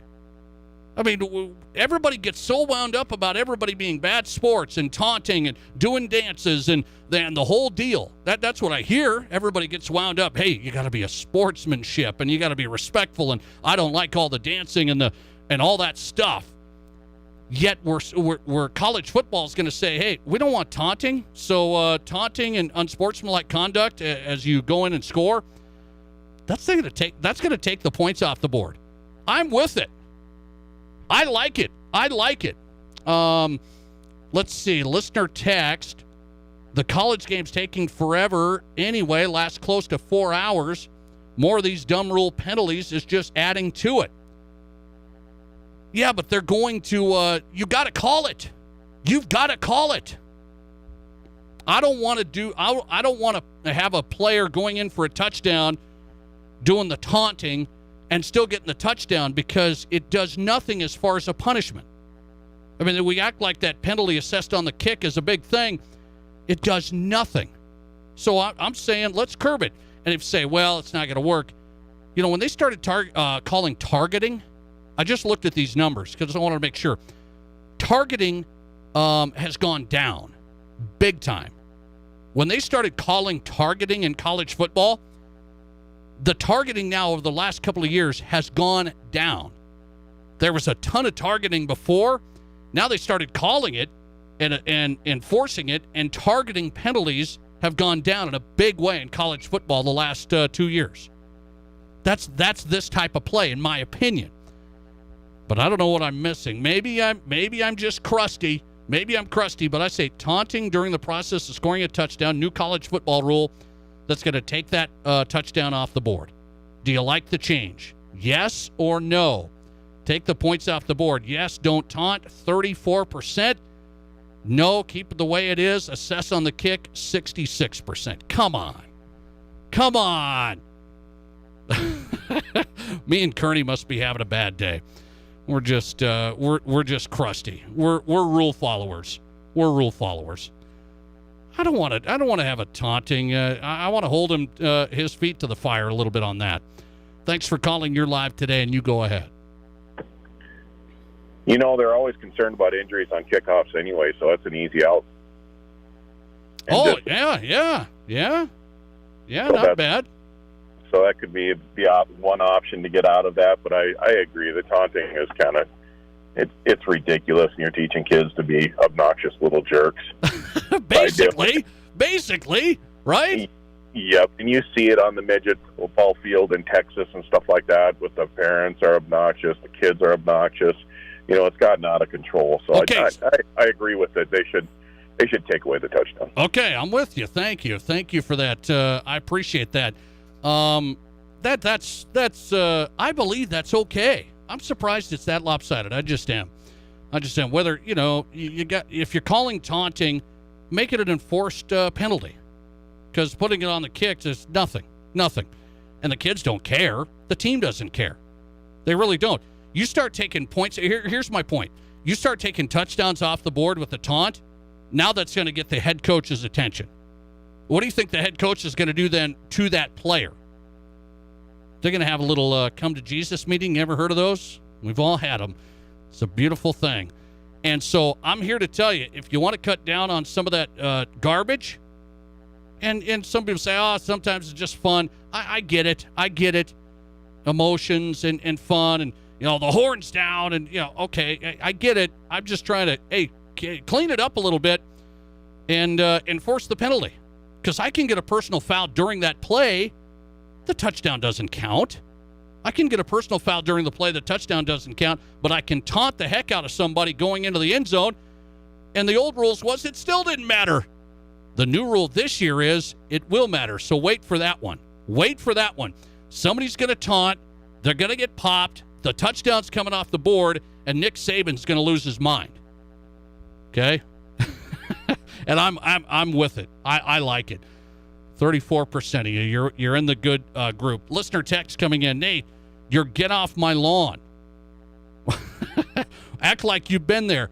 Oh, wait. Well, no. Okay, you're with me. Act like you've been there. Good new rule. Oh, okay. I thought you were against me, the get off my lawn crew. But you're with me on this. I like that. Act like you've been there. Good new rule. Let's see. I got to bring this one up. It's freezing up on the Barron's Wilson text line. One more. 720-1067. They should also penalize teams for their silly turnover chains and slot machines on the sideline. Hey, more get off my lawn, guys. I like it. I think they should assess it on the extra point. And better yet, maybe they don't get the extra point. Don't get the extra point. Listener text, what a stupid, ridiculous rule. Keep the rule as it was. What do you mean? You want the points to stay on the board? You want the points to stay on the board? Get those points off the board. Here's a little recommendation. You want the points to stay on the board? Don't taunt. Run in for your touchdown. Celebrate with your teammates afterwards. Don't taunt. That's all. All right, back with Jeff Turn, host of Overtime in Sioux Falls, next. Live callers, big-time interviews, and breaking sports news. This is the Nate Brown Show on Fox Sports Rapid City. Ho, ho, ho! It's Christmas in July, and Renewal by Andersen has an awesome gift for you. 20% off every window and door. No money down, no interest, no payments for 18 months. You don't pay a dime until 2024. Thank you, Santa, and the elves from Renewal by Andersen. Act fast, though. The offer ends August 15th. No cold, just the best windows and doors you can get in your stocking this summer. Please don't be naughty, be nice, and book your free estimate right now at RBARapidCity.com. Renewal by Andersen's Christmas in July sale is on. Your Fox Sports Rapid City forecast. Lows around 65 tonight under clear skies. Winds out of the northwest 8 to 15 miles per hour. Mainly sunny skies and calm. Tomorrow, daytime highs approaching 98. Lows level off around 67. Tomorrow night, clear skies. Bright sunshine expected Friday with daytime highs approaching 99. 86 Saturday. That's your forecast on the Black Hills Sports Station, Fox Sports Rapid City. Currently, it's 89. All right, it's summer in the Black Hills, and if you're looking for the best place to have a cold one, the best selection by far is at Pour 54 downtown. 54 taps of beer from local and regional breweries, a great sports area upstairs, and they're bringing in live music with their summer concert series. Pour 54 has something for everybody, and the food is outstanding. Enjoy summer in the Black Hills and take your crew to Pour 54 downtown Main Street. Kelley Blue Book Instant Cash Offer from Denny Menholt Toyota. Use your phone. It's fast and easy. Pull up our website, click on Value Trade-In, scan your VIN, and tell us about your car. You are on your way to a no-hassle, no-commitment cash offer on your vehicle in under 5 minutes. Bring your vehicle and your Kelley Blue Book instant cash offer to Denny Menholt Toyota and get cash or trade-in credit today. See you soon at Denny Menholt Toyota, Rapid City. What can Elevate Performance do for your athlete? Brandon Drum, D2 lacrosse player at Mars Hill University. I started going to Elevate Performance for problems with my knee, and after working with Britt, he identified some other issues that helped me prevent severe injury. Elevate's strength and conditioning program also helped me perform at a much higher level. My goal was to play college lacrosse, and I am thankful for Britt and Elevate for helping me achieve that goal. Elevate worked with me on a personal level and helped mold me into a stronger athlete. Get your athlete started at ElevatePerformanceSD.com. Fans know some things just go together. Slam dunks and three-pointers, face paint and super fans, game days and tailgates. I'm State Farm agent Scott Carlson, and I know another winning combination, home and auto. Me and my team are here to help life go right when you combine your home and auto insurance, which saves you time and money. So get your home and auto on the same team and score some savings. Call me, State Farm agent Scott Carlson, at 342-0188. Live from the Anytime Auto Sales Service and Details Studio, sales, service, and recreation, this is Fox Sports Rapid City.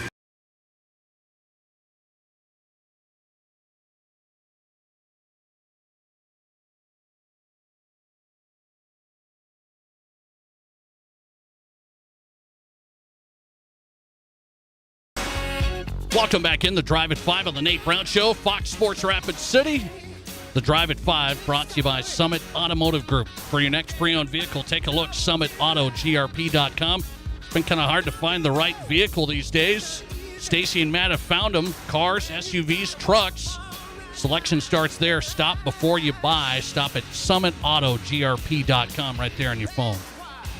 Jeff Turns on tonight. Jeff's on tonight. Host of Overtime, Sioux Falls. On Twitter at JTESPN.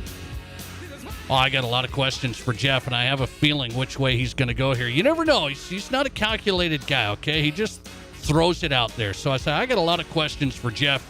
Let's talk Sioux Falls and more. Jeff, good to have you back on. How are you? I'm doing wonderful. Happy summer to you, Nate. Thanks for having me back, bud. I appreciate your time. So I got a question of the day here. I'm going to start with that, Jeff. Let's just shoot it around. So college football is changing one rule. Well, they're changing a few, but one that got my attention is taunting is not going to be a dead ball foul. So what I mean is for fans, hey, I'm running in for a touchdown. I taunt somebody. It didn't matter. It was assessed on the kick. So college football says we're going to take the touchdown off the board. No more taunting going in for touchdowns.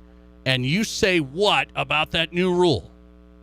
I've always been a fan of assessing some sort of penalty for taunting at like the high school level, the middle school level, youth sports. And if it's something egregious and over the line, we all know where that line is, then obviously at the college level or the pro level, there needs to be some sort of penalty. But like when people are celebrating with the horns up, or as Tyreek Hill does his sign on his way in, I feel like at that point we're micromanaging to a point where the fans are getting upset about it. And it's rare that I think you see the majority of the people reacting in a stadium. In real life, Twitter can be a different world, but in real life going, man, I'm so happy they threw that penalty and took a touchdown off the board. Gosh, I'm so glad the morality police got in the middle of a third quarter touchdown in Ames, Iowa. So, I mean, there at some point you have to determine if it's entertainment or if it's egregious. And if it's entertainment, I think we need to draw the line at not making it something that takes points off the board. Okay, interesting. I somehow knew you would say we're going to taunt our way into the end zone. But because I like to have fun, Nate. I apologize, Having fun, is that what you call it? Okay. Yes, by the way, I say this. If I get a personal foul, Jeff, I get a personal foul during that play, the points are off the board. They're off the board. Sorry. But to me, a personal foul is something that should be physical, that should impact the game. Me, even if I flip the bird to somebody on the way into the end zone, it doesn't affect anything other than the viewing people maybe being upset. And at this point, I've driven on enough roads in South Dakota that I see enough birds. I don't know that people are upset about that either. If I'm that opposing player, I'm very upset, by the way. And, are you? Yeah, are you though? I'm very upset. I'm very right. upset. By the way, let me get into this. I wanted to have you answer that question of the day. Here's one other one for you. I wonder where you're at on this. So I watched this video. Maybe you've seen it this week. All-Star festivities yesterday in L.A. There's a fan. He's probably 45 or 50 years old, and he's trying to get an autograph. And he's leaning over some kids. He's kind of, kind of leaning over kids, smothering them. The kid kind of elbows him. He's probably like an 11-year-old kid who wants the autograph of the All-Star game. The man kind of elbows him back and gets all ticked off. Okay, Jeff, where are you at on the adult aggressively seeking sports autographs? At some point, this is a lot like wearing jerseys as an adult. You have to cut yourself off from going after the autographs and let them be for the kids. Listen, at some point, I think, you know what, Nate, it should be? Like, once you get out of college and get a real job and you have a debit card and you know how to operate the internet, you should have to be forced to get your autographs from eBay and from Fanatics. You should not be able to go to the stadium and steal from some 11-year-old kid as he tries to get an autograph. And most of the time when the adults are getting the autographs, it ends up on eBay anyway. So, yes, that is egregious by that guy. I saw the video, and, you watch it and you go... It was funny, but yeah. Yeah, you watch it and you go, man, like, it's comical to watch, but if that guy sees that, man, he is not going to feel cool about himself. No, I got you on that. So I'm with you. All right. We're on the same page. So I'm not an autograph seeker. And by the way, coming from my media days, that was kind of like blazed in my mind from my companies. Like, hey, if you're around pro athletes, and I was back in D.C., it's like, you can't ask Steve Spurrier for his autograph. You got it? It's like, okay, I get it. Let me ask you about this. I'm at an all-star game, and I'm at a baseball game. And I'm sitting next to Jeff Turn, and, we're just enjoying the game. We don't have our kids with us, okay? Okay. Ball comes in. I catch the home run ball from Byron Buxton. I catch it there at Target Field. I've got it. There's an 8-year-old kid that we don't know down the road, and he's sad. I'm giving him the ball every time. Or are you?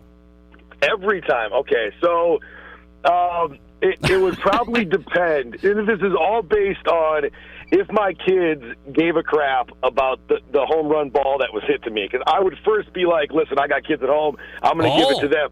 But if my kids are not involved in any sort of way of caring about that baseball game or those players, sure, give the baseball to some kid. Foul balls, definitely give the foul balls. Although, like, if your kids really love baseball, tell them, hey, I got little ones at home. I think most people would not be upset at you. But if you are, like that guy diving over 3 rows and stealing it from little Johnny, they should escort you out of the stadium. Okay, I'm with you on that, too. So I'm giving the ball up. I did say this. One listener took me to task today. I said, if it's Barry Bonds' home run record-setting ball, now that's a business decision. I'm going to be careful with that. Okay. That. He got mad at me for it. I said, that guy would have done the same thing. He was lying to you there.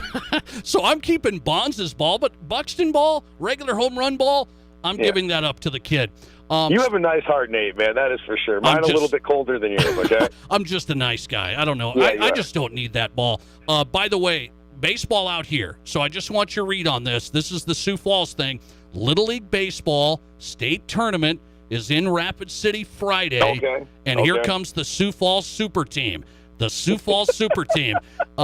They've been to the Little League World Series twice. Rapid City used to go to the Little League World Series. And then Sioux Falls said, we got the whole metro area. We're going to make a team here. Is this fair game? Is this fair game? So I don't know the particulars of the population base of who's on each team, but I will point out that growing up in Sioux Falls, South Dakota, as I did for 15-plus years, I always just assumed that there was no chance any of our teams from Babe Ruth or anything had a chance to go to the Little League World Series because it was always going to be the representatives from Rapid City. So I think, the tides turn sometimes, and, there's probably a lot more people that they can pluck from out here. But, I mean, what's the alternative? You want them to split up like the good players from the metro area that they have a diluted? I wonder what's the solution. Well, that's the solution, Jeff. It is. So we got our neighborhoods broken up out here. We got Canyon Lake. We got Harney. You know, we got our neighborhoods broken up. Sioux Falls gets the so whole metro area, and they have one team.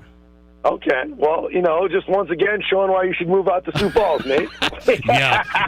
I knew that was coming. I said Sioux Falls, the biggest, the best, I'll tell you. Yeah, that's right. That's State right. Little League Baseball coming up Friday. We'll see if the Evil Empire will win again. No, good luck to everybody. I'm kidding. Jeff Turn on, overtime host on ESPN Sioux Falls, JT ESPN on Twitter. Jeff, always good, man. Thanks for coming on.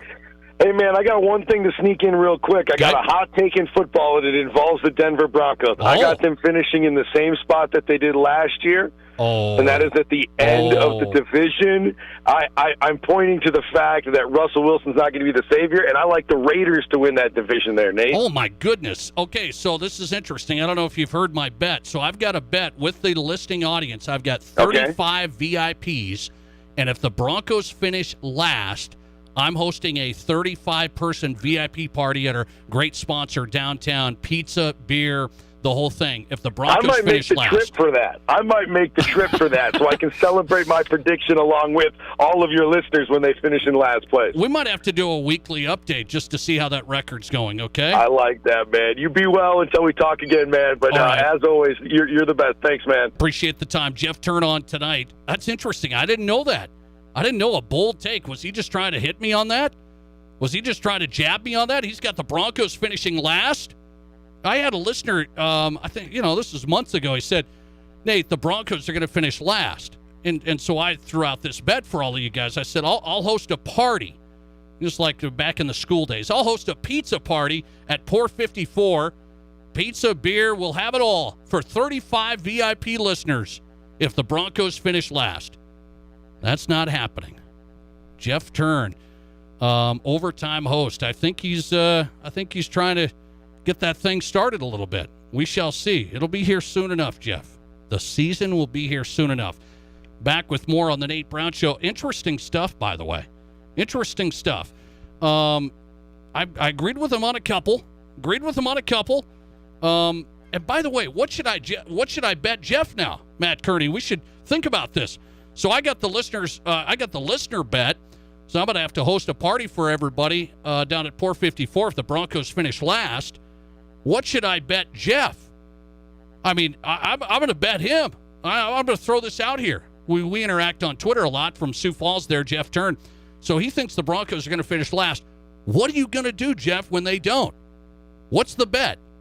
We better get to work. That's a good idea. I like it. Back with more. You're listening to The Nate Brown Show. Hey Black Hills, Boss Pizza and Chicken is now bringing you the best new sports bar in Rapid City. Grab your crew and check out the new Boss Pizzeria and Sports Bar on North Lacrosse Street. Same great pizza, chicken, and food you love from Boss, and now a full-service bar with beer, wine, and liquor. Boss Pizzeria and Sports Bar is a newly remodeled sports bar with TVs all around and a sports ticker dedicated to local and regional sports. This is the place for sports fans in the Black Hills. The new Boss Pizzeria and Sports Bar in North Lacrosse and Rapid City. They're open early and open really late. Also with delivery at BossPizzaandChicken.com. No one has a handbook for what we're living through today, which is why the experience you have access to makes all the difference in how you make it to tomorrow. For decades, Dakota Bank has worked with ag producers through industry, economic, and regional changes. We're committed to agriculture. We're committed to the producers and families that make our communities great. Go with commitment, experience, and integrity. Dakota Bank, banking, insurance, mortgage, and trust. Member FDIC, equal housing lender. Insurance and trust not FDIC insured. And 200, 2 and a quarter, 2 to the bid, 1 bomb, 50, money get 250 here, no 75, 275 now, 3. Hi folks, Kevin McPherson Auction Company. We can turn your property to cash. We can sell your personal property and your real estate at auction. A family business for 64 years and counting. We've sold several millions of dollars in property over the years. We're happy to consult with you on your auction plans. Let our selling experience work for you. Call McPherson Auction, 605-348-1369. Visit us on our web at McPhersonAuction.com. Hi, I'm Bill from Wirefree USA, your local authorized DirecTV retailer. You wouldn't buy an expensive, high-powered motorcycle and then put training wheels on it, would you? So why would you try to get a beautiful picture on that expensive HD TV by hooking it up to cable? DirecTV offers access to 200 full-time high-definition channels. Ask how you can get your TVs connected to the internet, and you can get DVR functionality in every room on every TV. With Genie, DirecTV's most advanced HD DVR ever, you have the ability to record up to 5 shows at the same time. Never call an 800 number again. Call us at 343-3806 or stop by our showroom at 680 North Lacrosse Street, 3 blocks south of Walmart. The future is wire-free USA with DirecTV. 24-month agreement required. HD channel count varies by package selection. HD equipment required. Hardware and programming available separately. Additional and advanced receiver fees apply. New approved customers only. Other conditions apply. Call for details. You want to feel important. You want to be part of something bigger, something that matters and can help change things. You want to feel like you belong. We know. We felt that way too. And that's why we did something about it. We aren't just Army National Guard soldiers.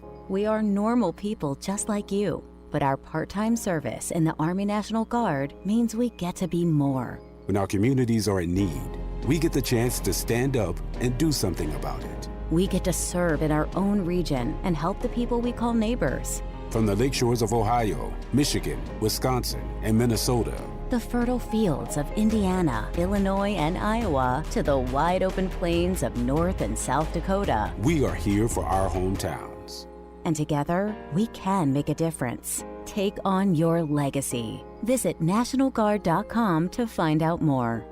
Sponsored by the South Dakota Army National Guard. Aired by the South Dakota Broadcasters Association and this station. Live from the Anytime Auto Sales Service and Details Studio. Sales, service, and recreation.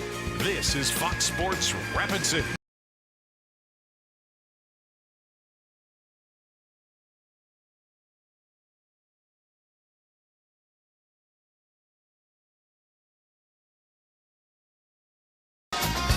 Welcome back in the Nate Brown Show. Fun show tonight. Good stuff. Thanks for listening.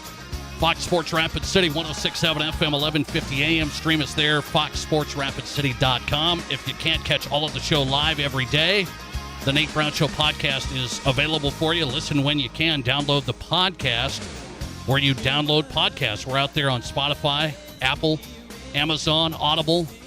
It's all out there. The Nate Brown Show podcast up and ready to download for you. You can listen at your own convenience. You got a guy listening to the show walking his dog. I hope I hope you enjoy that. I appreciate that. That's good stuff. We got to go inside sports medicine on a Wednesday. It is brought to you by our partners, Black Hills Orthopedic and Spine Center, the expert team when it comes to orthopedic care in the Black Hills since 1976. More options, better access at Black Hills Ortho, helping you stay in the game. Learn more at bhosc.com. Black Hills Orthopedic and Spine Center orthopedic surgeon Dr. Aaron Dykstra on tonight. Aaron, good to have you. How are you? Hey, thanks for having me on. Doing great. Well, I appreciate your time. It's that time of year I'm thinking about it. Baseball. We've seen a lot of baseball going on. Rapid City's the home for a lot of baseball coming up. Little League State Tournament, Legion State Tournament, the whole thing. And I think about something that comes up on the sports medicine side here with baseball players and a few others, but namely baseball players. We hear it pitcher's elbow. And I'm gonna ask you the first question. Kind of what is that term? What does that mean? Pitcher's elbow. Yeah, so we're talking about stress on that medial ligament complex, that inside part of the elbow receives a lot of torque and a lot of stress with throwing motion. So it's the spot where the pitchers tend to cause injuries, overuse problems, stretches out that ligament. We end up with a lot of issues with that. Okay, I'll ask you about this. Baseball, Little League, Legion, they've all tweaked over the years, Aaron. Hey, we got to have pitch counts. We got to be careful with it. Do you think that's made a big impact? Yeah, I think that really has helped a lot. Certainly we've brought a lot of attention and awareness to the issue. And, I can remember being a kid and kids going out and throwing 2 or 3 games in a weekend tournament and end up with sore elbows. And over time, you just end up losing speed, losing control, and it kind of ruins elbows. So I do think the pitch counts have really helped a lot, preserve kids, prolong their longevity in the sport, and keeping them from getting hurt.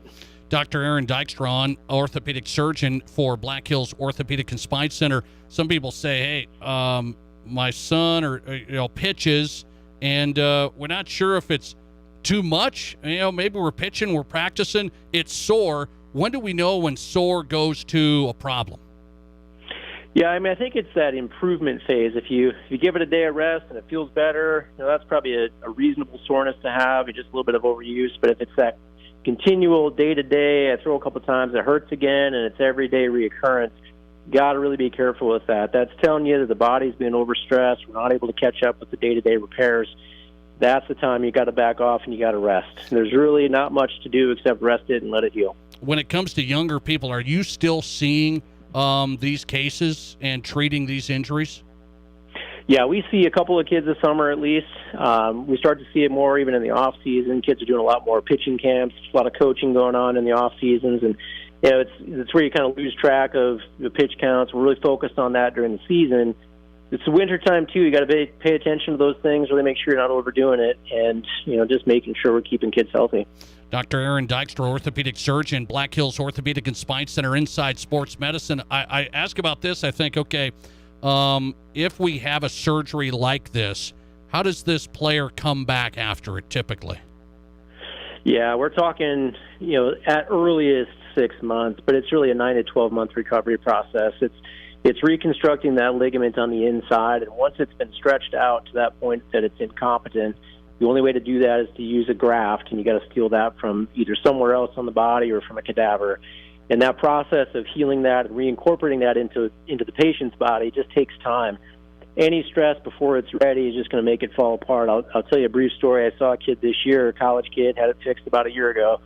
And, in fact, it was even about 15 months, went back to throwing hard this summer and blew it out. So it's, even at that point, it takes a long time. And, he's a Texas kid who's up here for the summer, and, it's devastating. It kind of ruins a career. It's great to have you guys here. I'll tell you what, treating the athletes and an interesting topic. Parents, coaches, trainers need to be aware of Dr. Aaron Dykstra on Inside Sports Medicine, orthopedic surgeon, Black Hills Orthopedic and Spine Center. Aaron, always good, man. Thanks for hopping on. Yeah, thanks for having me. Have a good evening. All right, I appreciate that. Dr. Aaron Dykstra, part of the expert team. When it comes to taking care of the elite athletes, to the weekend warriors like me and you, we're talking pitcher's elbow. I know there's also tennis elbow. Maybe you guys are out there playing tennis, the whole thing. We didn't get into that with Aaron, but situation to think about. A great team to have in the Black Hills Orthopedic and Spine Center, BHOSC.com, where you can learn more. And also now with urgent care, remember, their urgent care, BHOSC.com. Start there. Dr. Aaron Dykstra, part of the expert team, helping you stay in the game since 1976. Black Hills Orthopedic and Spine Center. Here on the Nate Brown Show, we go who's hot and who's not up next. I've got something for you.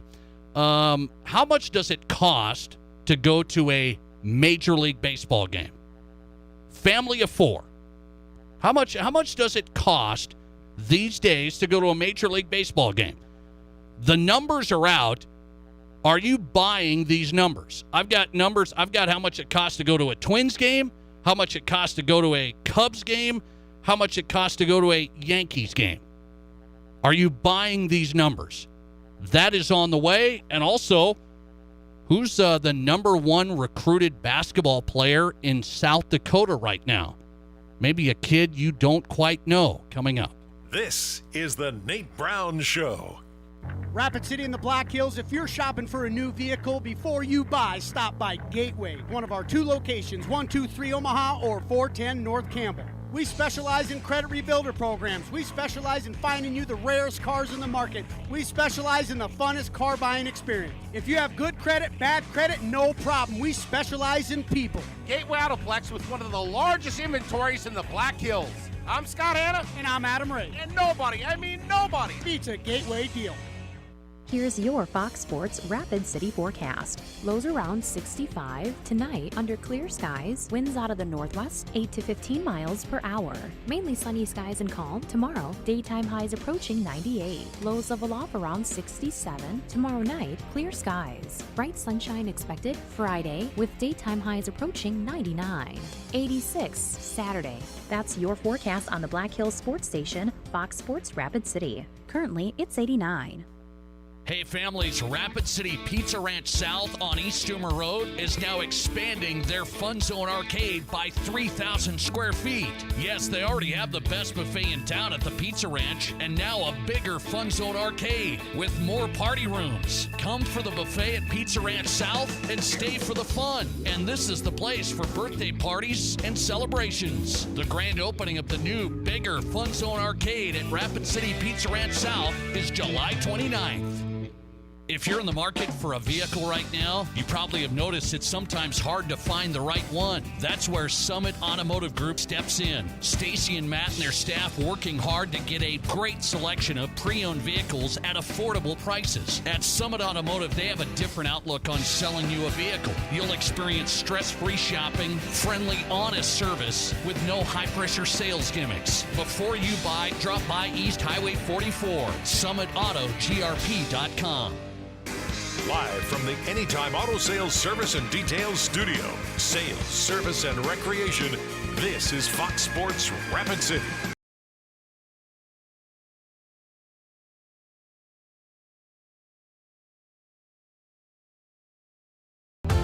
All right, let's roll on a Wednesday. The Pizza Ranch gives us who's hot and who's not every night at this time. Wrapping up the Nate Brown Show, South Dakota Sports Talk Show. Our friends at the Pizza Ranch, they told me, hey, we got this grand opening of this new Fun Zone Arcade expansion. Fun Zone Arcade at the Pizza Ranch, Rapid City South. It's awesome. I've taken my kids numerous times. Now they're going 3,000 more square feet, more party rooms.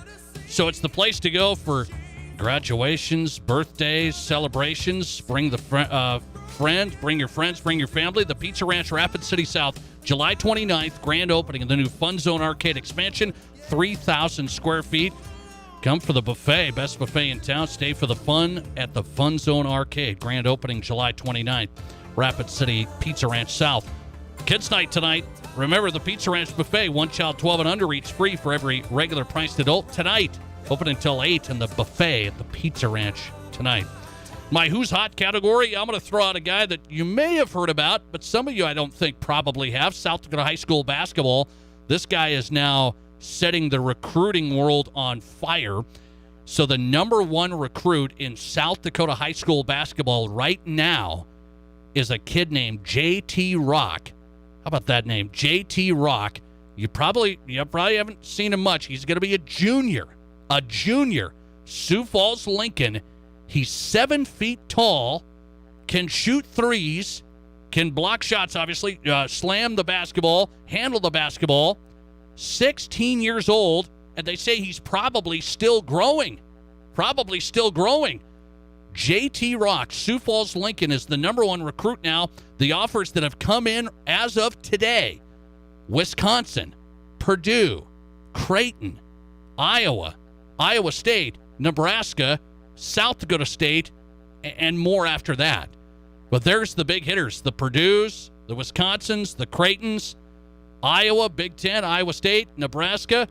J.T. Rock, the list is just growing.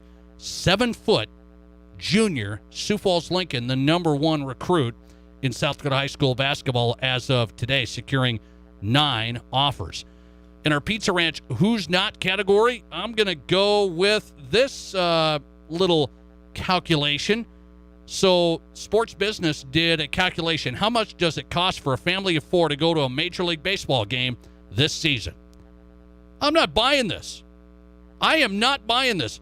Minnesota Twins, the average cost for a family of 4, and they say tickets, parking, hot dogs, a couple of beers for mom and dad, a couple of sodas for the kids. That's what they break it down. That's their breakdown. You get the basic minimum, enjoy yourself at a Twins game. How much? $170. They said a family of 4, cost for a family to go to a Twins game at Target Field is $170. Where are those guys sitting?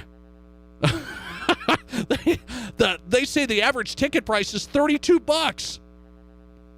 Have they looked? I mean, are we getting tickets from your friend at a huge discount? Come on. $170. I spent that when I bought a couple of beers in the parking. I'm almost down $170. No, not quite, but $170 total for a family of 4 to go to the Twins game? I'm not buying that. There's no way. By the way, I can do this. San Diego Padres, the average for a family of four is $176. So I'm trying to tell my family we should go to the Padres game in a couple of weeks. We're in San Diego. So a Padres game is $176. Let's just see. Let's just see. No way. No way. Okay.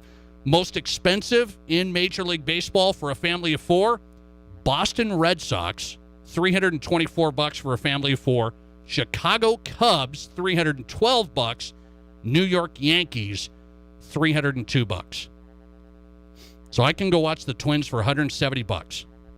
And I get a nosebleed because I'm, you know what seats we're in, right? They say $5 for a beer. Huh? What, that Busch Light? Come on. Back tomorrow at 4. Thanks for listening. We're out. Got to go to the Odd Couple right now. The Nate Brown Show podcast. Good show today. Thanks for listening. The podcast will be up tonight. See you.